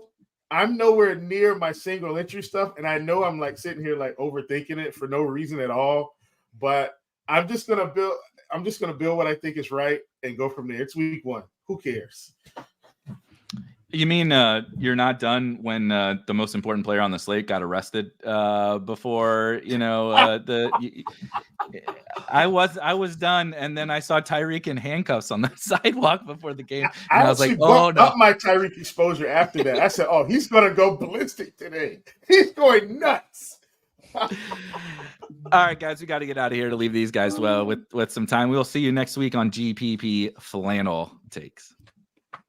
What's up, everyone? Welcome to RotoGrinders Crunch Time, sponsored by nobody, just us. We're here. Actually, no, that's not true. There are some sponsors that we're going to get to, but two of the sharpest minds in the biz, and football's finally here, everybody. I forgot what my intro was because I've been here since 7:30 in the morning, my time, but that's okay. I'm still excited. I got my lineups already in, thankfully, because the Tyreek Hill stuff, he's still playing. The Jamar Chase stuff in but limited. I'm not going to have to change everything up. So very thankful about that. And to help me break it down for the first of 2 times today, because we will be back for the Sunday Night Football Showdown slate as well. We got my guy, Chief Justice Will Priester. How you doing? I'm good, brother. Glad to come on and talk through this slate. Obviously, I kicked it off with food for thought, which is, kind of a light way to enter the week. Got dug in with the blitz. Obviously, the blitz has some things that, are really good for the week. And now it's Sunday, and this is where all the magic happens. I mean, it's a TWT crunch time. Football is going to be amazing this year with Taylor, Will, and TJ. It's going to be exciting. We've been practicing all season long with baseball on the weekends, and now we are ready to take that weekend and transition it to football. Taylor Smith, how you doing today? Doing pretty well. Yeah, this is my first NFL video at RG, so excited to break the seal with you guys. Me too. Looking forward to getting into it. And before we do, make sure you subscribe to RotoGrinders Premium because NFL is on sale. You can get your first month for $15 off. You can also get yourself a 6-month combo subscription at an exclusive price of $469.99. That's a savings of $250 instead of buying 6 individual months of combo premium. If you're not a fan of commitment, you can get a month of RotoGrinders Premium for $120. Those that want a test run before buying can dip their toes in the water with our 3-day pass at $19.99. Check the links in our description for more info right down there. And important today because Dean let us down in the morning like he always does. We got to get these lights way, way, way up because we got over 2,000 people watching total between YouTube, Twitch, Facebook, Twitter, and we got over 1,000 on YouTube as well, but not even 200 likes yet. So we need you to take that little mouse of yours, slide it over, click the like button. If you're watching on your phone, click hide chat, smash that like button. Helps us wonderfully to get as much exposure we can, make the sponsors happy, battle that YouTube algorithm. Let's dive into this slate. We'll go position by position. Then we will talk some stacks, talk some maybe touchdown hot take stuff, and get some questions in. We'll be going to the RotoGrinders live stream chat in Discord for the questions first. You can find that at rotogrinders.com/Discord if you are not in there yet. And then we'll be going to the YouTube chat for questions after that. So, Taylor, why don't I start it off with you? We'll talk some quarterbacks. Who are you going to be prioritizing today? Maybe talk to us first from a cash game perspective, and then, dive into tournament single entry from there. Yeah, I think in cash, your guy is probably going to be Anthony Richardson. Looking like he'll be the chalkiest quarterback on the slate. In the dome against Houston, obviously the rushing stuff was there for him when he was healthy last year, which was not for a long time, but we saw glimpses of what he can do. He's got good weapons. There's really a lot to like. He's a bit underpriced, so kind of an easy play in cash, I think. In tournaments, though, I'm kind of under the field on him, which is a bit scary. Josh Allen is the one that stands out to me. I've been kind of looking at his ownership all week, and it just seems weirdly low. Like we have enough cheap stuff to be able to afford him pretty comfortably. His weapons are cheap as well. And they have the highest team total on the slate. They're playing Arizona, a bad defense at home. Not sure why he's just kind of flying under the radar. I guess because Richardson is pulling more ownership at the same position, but it's hard not to like Josh Allen quite a bit if he's going to be under-owned relative to the slate. I'm kind of living in the cheaper range, though. Tua is one of my higher exposed plays at the position. Pretty self-explanatory. I'm getting a lot of Caleb Williams, which is a bit frightening for a rookie making his first start in the NFL, but he's affordable. They've obviously upgraded his weapons quite a bit this offseason. No one's really expensive with him either, so the stack kind of builds itself with DJ Moore. And Rome Odunze is a cheapie I like a little bit, kind of as an Yoshivas pivot. Beyond that, there's really a lot to like. I think Baker's going to be pretty popular. I'm not really getting to him. Jaden Daniels, I think, is pretty interesting. He's kind of Anthony Richardson, maybe a better version of Anthony Richardson. Rookie making his first start as well, but potentially positive game script for them as underdogs against Tampa Bay. I think he's not a bad cheapie at 5.7 on DK. Otherwise, Geno Smith. I mentioned Kirk Cousins in the open. I think he's kind of an interesting tournament play. And Justin Fields kind of emerging as the potential punt. A lot of ways that can go, though, so I'm not really taking a hard stand on Justin Fields. How about you, Chief? Who are you prioritizing today in tournaments? For what it's worth, I agree with Taylor. I think Richardson's probably the cash game guy, but I don't think it's crazy to play Justin Fields there. I'd be between Fields and Richardson for a main cash spot there. How about you, Chief? DraftKings. I know you like yourself some Dolphins today. How much Tua you got? Let's check and see. I think last time I checked, I had about 22% to it. Let me pull that up because I want to give the people the exactly where I am today since I am done with that bill. 21% is where I landed. Sorry, I've got 21% to it today at DraftKings, and that is mass multi-entry. I'm running 150. I think we've seen enough of this Dolphins offense to know that every year they start out so fast. They're starting at home this year, in-state rival, if you will, with the Jacksonville Jaguars headed down to Miami. It's going to be a hot game. I'm expecting Tua to light it up today. I told you my hot take was he goes for over 300 and at least 3 touchdowns. And so if that's the case, I want all the Tua that I can handle. He's a little bit more expensive because there's so many cheap quarterbacks on DraftKings today, and I think people are not going to be spending up as much at quarterback. Obviously, I understand the lineup construction aspect of it, but I really like Tua. And then my second 2 highest owned are actually Burrow and Stroud. Those are my next 2 down. I'm around 18% Burrow, 17% Stroud. And for those of you that don't know, I usually run a pretty tight quarterback pool. So I ended up with 1, 2, 3, 4, 5, 6. I've got 7 quarterbacks today, and that's probably one more than I wanted to run. But I just decided that I needed to get some Justin Fields if he was going to start at 5K, just because of the rushing ability and the fact that, hey, this could be a spot on the fast track where he really gets off playing in Georgia. Obviously, we know he's from Georgia. His family should be there. So I'm pretty excited about that. I know that's not like statistical, but I did get some feels. But if you want to know my quarterback pool, it's Tua, Burrow, Stroud, Richardson, Trevor Lawrence, Jaden Daniels, Justin Fields. Those are my quarterbacks for today.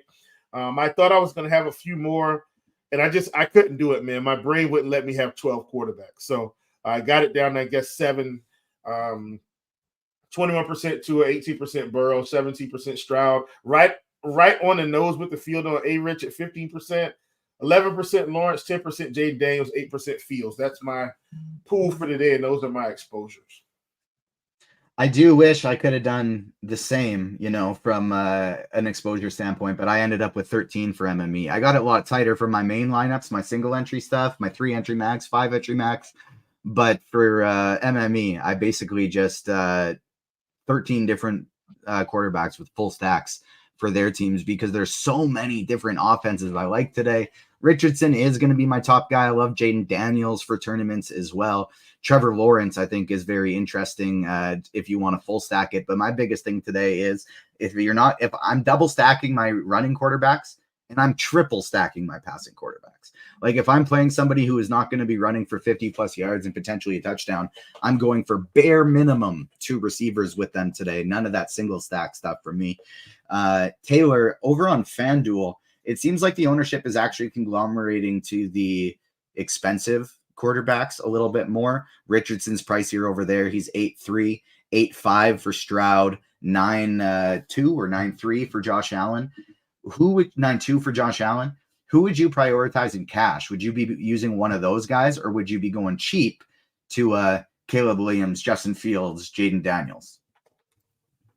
I think Williams makes a lot of sense on FanDuel because you can pay up for some of these pieces in the night game that we don't have on DK. Cooper Kupp is a decent mid-range play. Amon-Ra, obviously, for the Lions. And Caleb Williams helps you get that. If I'm paying up, I think I would just go all the way up to Allen. I just mentioned really loving the spot. And it's easy enough to afford him if you want to forego some of the other pieces at the other positions. So I think Caleb or Allen would be my lean. All right. I like that quite a bit. That's some tournament low-owned options over there. I really like Kyler Murray at 7,900, projecting for 3% right now. Baker Mayfield projecting for 2.5% over there. Same with Joe Burrow. And you got Tua at about 5% there as well. So some FanDuel plays coming in really low-owned. I'm thinking they're looking very good. Taylor, take us over to the running back position. Again, who would be your cash priority and who would be your tournament top options today? Yeah, so I'm not really getting to Jonathan Taylor. I don't think he's necessary. I think I'd rather pay up at wide receiver or QB. So in the mid-range, Rashad White's going to be popular. I think Alvin Kamara is going to be popular, and Kenneth Walker. I have no qualms with any of them. I think I would lean White Walker. Kamara being the most expensive of the three, obviously a great spot at home against Carolina. So no qualms with that if you want to get there. Bijan, maybe more of a tournament guy. Chuba Hubbard is a cheapie. I'm getting to a little bit for Carolina. Kind of some uncertainty there with the new coach and all that, but he's cheap enough to where I think you can take some shots on that. Same thing with Jerome Ford. Tough matchup, obviously, against Dallas, but he should be the guy, or we think he should be the guy with Nick Chubb still sidelined. So getting to him more than I thought I would be. Another one at the same price on DK, Javonte Williams, I think has really good major upside in tournaments, at least. I think it's a bit risky for cash. I really just think in cash, you're living in the Kamara, Walker, White range, and that's pretty much all you need to do. Yeah, I would throw A-Chain into the mix as well, but Walker and White are the two priorities for me in cash. The prices are just too good to pass up for what their matchups are, for what their roles in the offense are. Chief, how about you? Who are you prioritizing at running back? So for tournaments, man, I have my highest exposure to none other than Alvin Kamara. I just think, the combination of rushing and pass catching ability, them playing in the dome as well, I think is very good. I'm probably a little bit higher on Trevor Etienne in this Miami game than most, but once again, I like that game a lot in general.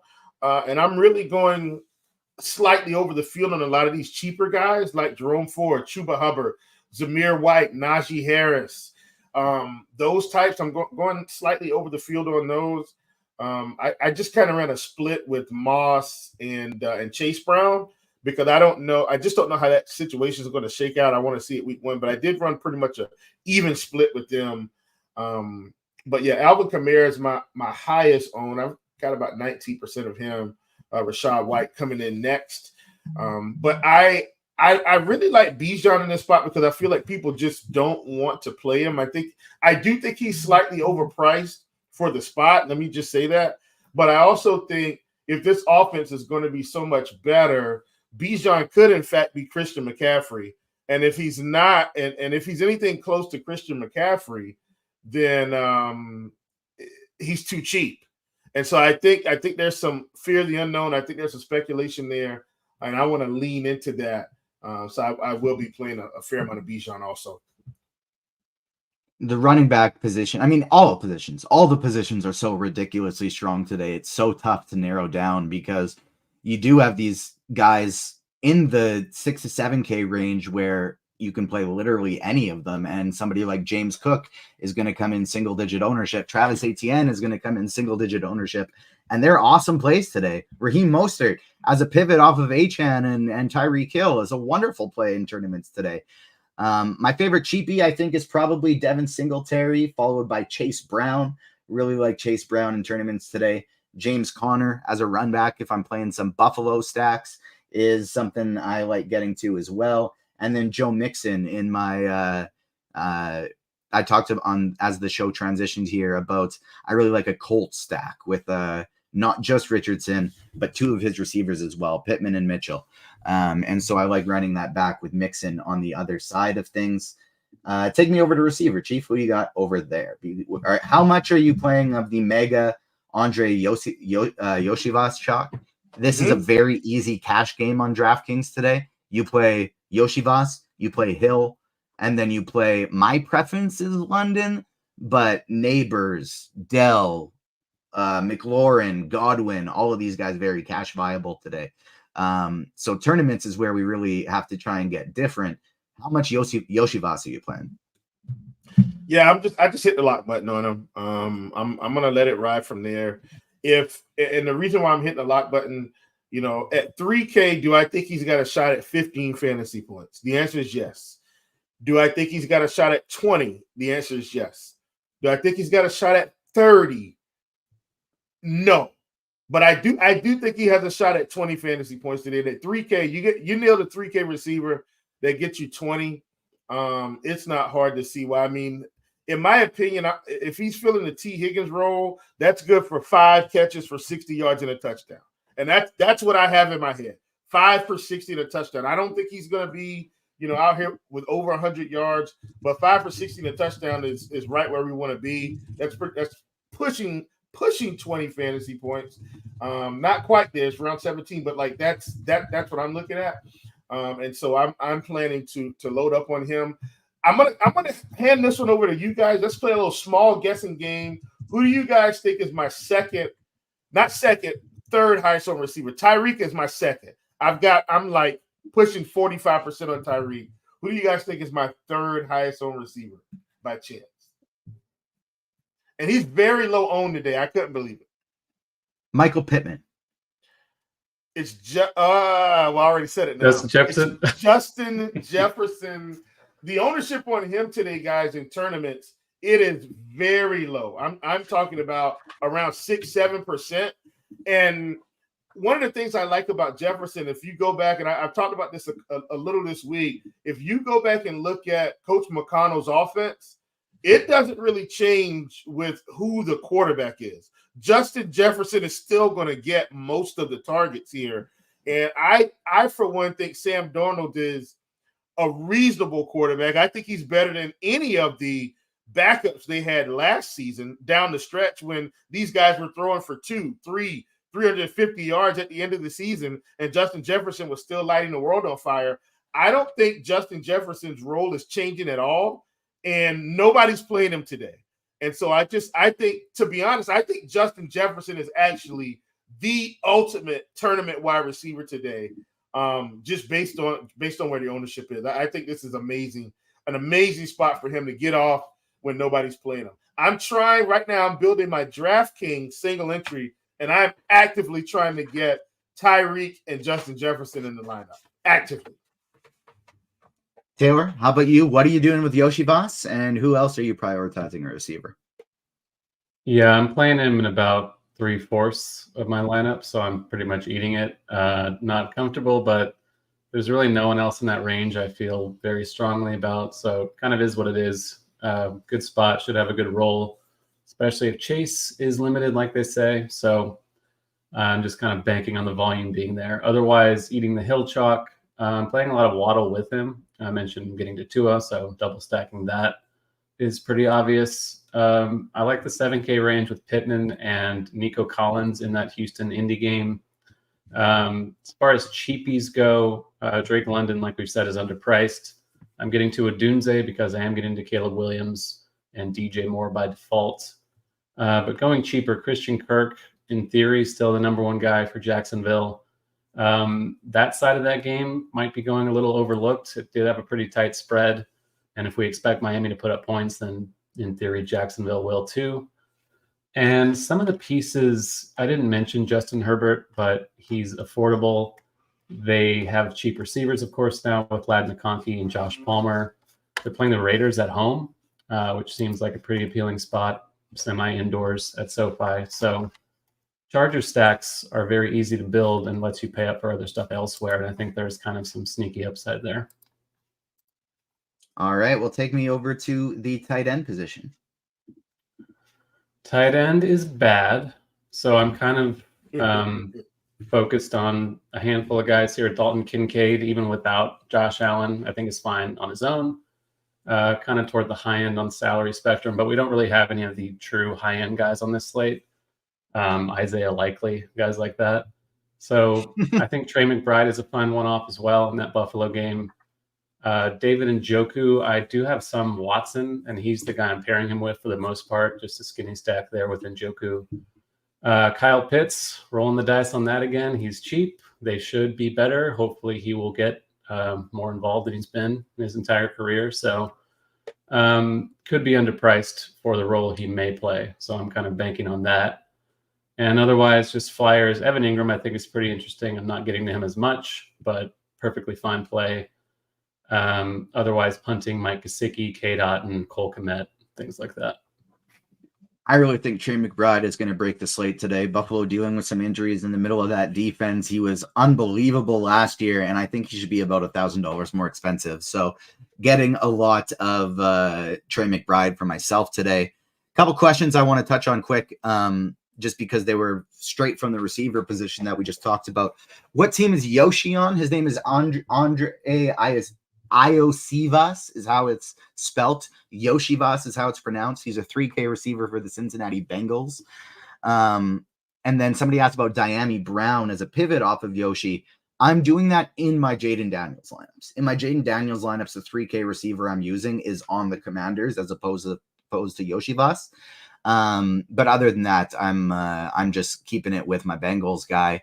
And then the other thing I wanted to mention is the night game, of course, not on DraftKings, but Detroit and LA Rams is on FanDuel. And so for that game, even for cash and tournament purposes, but cash especially, Amon-Ra St. Brown's probably going to want to be a staple of your lineup on FanDuel. If you can pay up for him and Tyreek, that's best case scenario. And then Cooper Kupp is an absolutely great tournament price as well there on FanDuel. Who are you taking at the tight end position today, Chief? You spending up for some Kincaid and McBride? You going mid-tier with Pitts, or you going all the way down to the Gesicki's? So I've got 1, 2, 3, 4, 5. I got 7 tight ends today that I'm playing. Kyle Pitts and Evan Ingram are tied for me right now. I have both of them around 20%. Not to be outdone, Trey McBride is my third highest on tight end today. Love McBride. I definitely think this is a spot where he could get off. And then outside of that, I got some Kincaid. I've got Gesicki. I got some Zach Ertz, and I've got some Jonnu Smith. That's who I have in my tight end pool. I'm in love with Evan Ingram because I think the Jaguars have to throw this ball down the field as the game goes along, as it gets late. Obviously, we know they've paid Trevor Lawrence plenty of money, and I think they're expecting some winning to start coming around the corner. And so hopefully he takes another step in his development. We saw Evan Ingram become a really big threat for him last season as they closed out the season. Obviously, they lost Calvin Ridley. So I think Evan Ingram is going to be a huge part of this offense through passing game. So I have a ton of him, a ton of Pitts, a ton of McBride, a fair amount of Kincaid, and then Gesicki, Ertz, and Smith. I've got them sprinkled in just because Gesicki's could become a threat with the Bengals. Zach Ertz, there's some chatter that they really like him in this offense. So we'll see, how Cliff Kingsbury uses him. And then Jonnu Smith is just down there in Miami and, could easily run into, 3 catches for 30 yards and a touchdown. And if so, I think he's a good play today. Either of you getting to any Jatavion Sanders min price starting for Carolina? I do have about 10% of him today in MME. Either of you got him? I do not. No Sanders for either of you today. I think he's a good minimum price option today. Finally, we'll do defense, and then we got a couple of ad reads, and we will finish off with some QQs. We got 15 minutes left to lock, so make sure you are getting your lineups in. Small little piece of news just came in. DeAndre Hopkins is active, but in warmups, he was not working with the first team. So probably looking at a pretty severe kind of limit for DeAndre Hopkins today. Not likely somebody you're going to want to be playing in your lineups. Look, defense, you play whoever fits. Try and avoid the highest owned ones, and then you play whoever fits. I'm heavy That's on the answer for defense every week. But who are a couple of our favorites? Chief, I know you like Arizona. I like Arizona too. We both like them. I'm not quite as bullish on them on the money line as you are, but we both love them at +6.5 to cover today. So I like them as a min price option as well. I think in cash, again, you play whoever fits, but in cash, you're probably looking at like even the highest owned ones I don't like today. So no, literally just play whoever fits.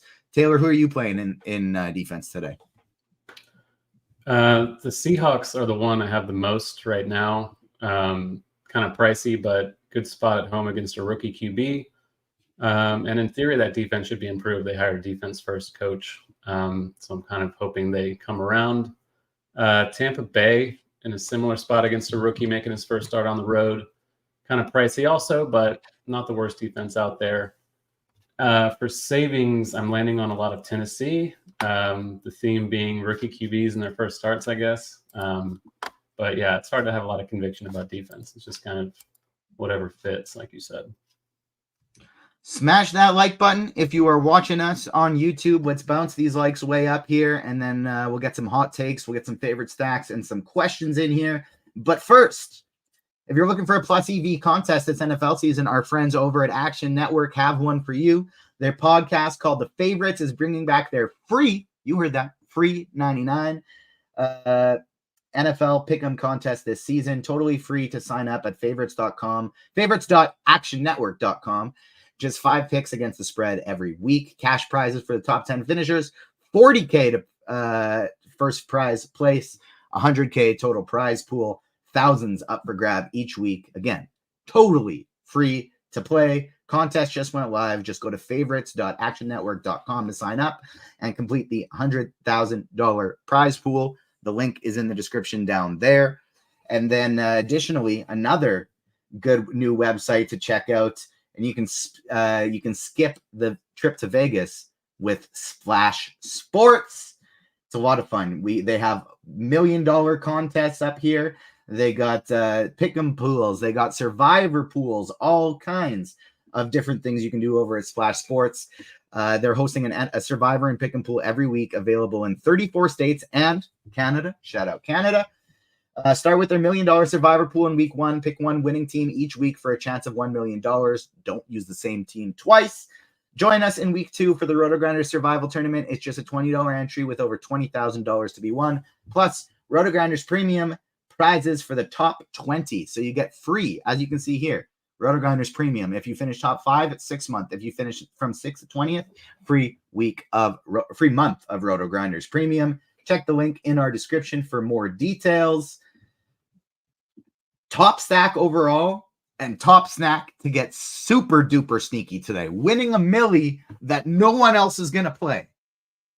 My top stack overall, I think, is the Colts. Colts Houston is my favorite game to stack, or Washington Tampa Bay. The sneaky stack that I don't think anybody's playing today, and I think is actually a really good stack. I like the Raiders defense today, but the Chargers stack is stupidly cheap. Justin Herbert as a low 5K quarterback. Play him with Palmer and Ladd McConkey. It's a very, very cheap stack, and there's great run backs with the potential for Devontae Adams as well. So I really like the Chargers as a way off the board stack. I'm playing them in one of my big lineups, and then I got a little bit of them in MME as well. Taylor, how about you? Favorite stack and something way off the board? Favorite stack will be Miami for obvious reasons. I think off the board, people are going to play Kenneth Walker, but I don't think anyone's really getting to the passing game for the Seahawks. Denver was one of the worst defenses in the league last year. Seahawks being at home, they've apparently rebuilt their offense. They do have the pieces to be explosive. We saw Geno a couple of years ago have a pretty good season, so he's cheap. The weapons, we know who's getting the ball for them for the most part. So I think the Seahawks would be my off-the-radar stack. Chief, how about you? Top overall and top super sneaky. Man, as I got down to the end of the week, I just realized I felt like people weren't playing enough of this Miami offense.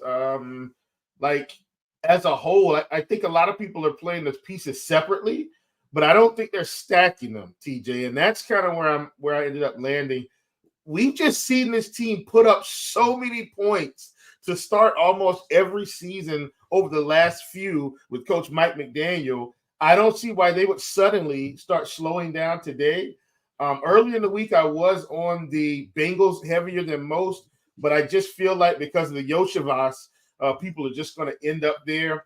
I think my last sneaky team would be the Cardinals versus the Bills. Once again, I think they're going to win. I like the combination of Murray, James Conner, and Marvin Harrison, or the combination of Murray, Harrison, Trey McBride. I think one of those combinations could definitely get you there. All right, sticking with you, Chief. Who is your favorite cheap running back for a FanDuel GPP? Hubbard, James Conner, or someone else? Probably Conner. Conner at 6,100, man. Way too cheap on FanDuel, in my opinion, today. FanDuel Cash, Taylor, Devon A-Chain, or Kenneth Walker? I think it's A-Chan, but I mentioned Walker being one of the better plays at the position. So I would lean A-Chan, but both look great. QQ, Tyreek Hill, will the team limit his play based on the reckless driving? Chief, what do you think? I don't think it will. No. I think the cheetah will be let loose today. All right, going to the YouTube chat for some questions here. Let's see what we got. Answered that one. Oh, that is the same question we just had in Discord. A-Chain or Walker. We got 8 minutes left to lock. Make sure to get your lineups in and get your questions in as well. Tua or Kyler Murray today? Straight up fantasy points, Chief. Tua.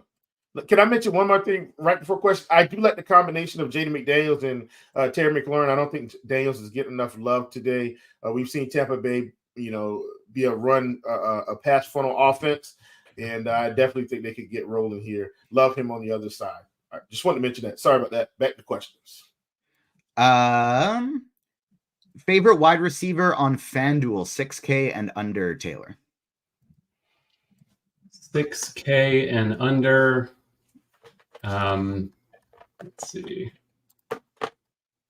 Scrolling. Hold on. In the meantime, while you look for that, somebody asked about their season-long league, Yoshi Voss or Mike Williams. Mike Williams is on a snap count. It is definitely Yoshi Voss. I'm going to go Chris Godwin for the sub 6K receiver. All right, you ready? You ready, Chief? I got a 3v3 for you. DK GPP. I am ready. Here we go. Chase Brown, Devon Achane, and Trey McBride. Or I guess it's just a 2v2 because both of them have Achane in it. So Chase Brown and Trey McBride or Alvin Kamara and Kyle Pitts. Ooh, I got to go Kamara Pitts on that one. For what it's worth, I think I have 0% Kamara and 0% Pitts today. Just X'd out those highly owned guys. But let's see what else we got. FanDuel Cash, Taylor, Rashad White and Evan Ingram, or Kenneth Walker and Trey McBride. I like them both. I think I like the second one a little more. Yeah, I really like the Walker and McBride side. Doesn't say the format, Chief, but you got, who do you like better, Christian Kirk or George Pickens? Christian Kirk. Is anyone playing Justin Fields today? Yes, I sure am. Do we think Devontae Adams scores a touchdown? Yes, I actually do. Favorite defense? Literally whichever one fits. Chief likes the Cardinals. Taylor likes the Titans as his cheap GPP option. And I like the Raiders as a GPP option, but it's literally just whoever fits your lineup. Don't stress too much about defense. Hey, we got our first big spam post as the game started from a illegal streaming site trying to get to us. Rashad White or Zamir White today, Chief? Rashad White, but I do like Zamir a ton in the dome in LA. DK Cash, are the Panthers okay? Yes, literally anybody, especially if they're cheap, is okay in cash. I think I like the Cardinals better than the Panthers, but they are a-okay there. That's it. We have got all the QQs. We are still 5 minutes left towards before lock here. See if you can get more questions in here. FanDuel Cash, Taylor, Godwin, or Hubbard? I would lean Godwin still. Yeah, me as well. Chief, you got any pick'em plays for the people today? I have a fair amount of DK Metcalf, more than 4.5 receptions. I have a fair amount of Shakir from Buffalo, more than 3.5 receptions. Have a fair amount of Bryce Young, more than 30.5 passing attempts. Have a fair amount of Kirk Cousins, more than 21.5 completions. I did have a fair amount of Sam Darnold, more than 19.5 completions. I think it's bumped to 20.5 now. Have a fair amount of oh boy, it was a completions play. I'm just trying to think through, I have a fair amount of Tua, more than 1.5 passing touchdowns. I have a fair amount of that. Yeah, I think that's enough. But I'm just kind of remembering everything I put in this morning, but I know for sure I've got a fair amount of those. Any love for Devontae Adams? Yes, absolutely. DK Cash, Kamara and Neighbors, or Chuba and Pittman, Taylor? Kamara Neighbors, that was the first one? Yeah. That's the one I would do. Chief, I heard you talk about this guy a little bit on the Blitz show. What are your thoughts on a Bo Nix stack with Marvin Mims? Maybe not with Mims, but I understand Mims is slotted as the number 2, I think today, I just go up and get Sutton. But like I do believe in this Denver offense a lot more than what I think the field does. And I almost played. I was going to have Knicks, but I trust Justin Fields' rushing ability a lot more than I do Knicks in the NFL because we've seen it, and that's why I ended up on Justin Fields. I would have absolutely had some Knicks in there. All right. Last question here from the RotoGrinders Discord. James Conner or Javonte Williams for a FanDuel GPP? Taylor, I got Conner there by quite a bit. Yeah, I kind of like Williams too, but Connor's probably the safer play. Yeah, he's just too cheap on FanDuel compared to the other running backs in that price range. We got a minute left to lock. Make sure you get your lineups in and enjoy week 1 of NFL Sunday. We finally made it here, everybody. Congrats. We will be back with more content throughout the day. We got written content for the afternoon slate. We have written and video content coming for the evening slate. I'll have a Prize Picks article for the evening slate, as well as myself and Chief are going to be back for the showdown slate 40 minutes before that one starts. So make sure you join us. Smash that like button if you're watching us on YouTube on your way out if you haven't yet. Give some, hit that notification bell. Make sure you subscribe. And thank you so much to everyone for tuning in today. We'll see you later today, or we'll see you later in the week. And good luck in week 1. On behalf of myself, Taylor, Will, the guys on the shows before us, we'll see you later. Good luck.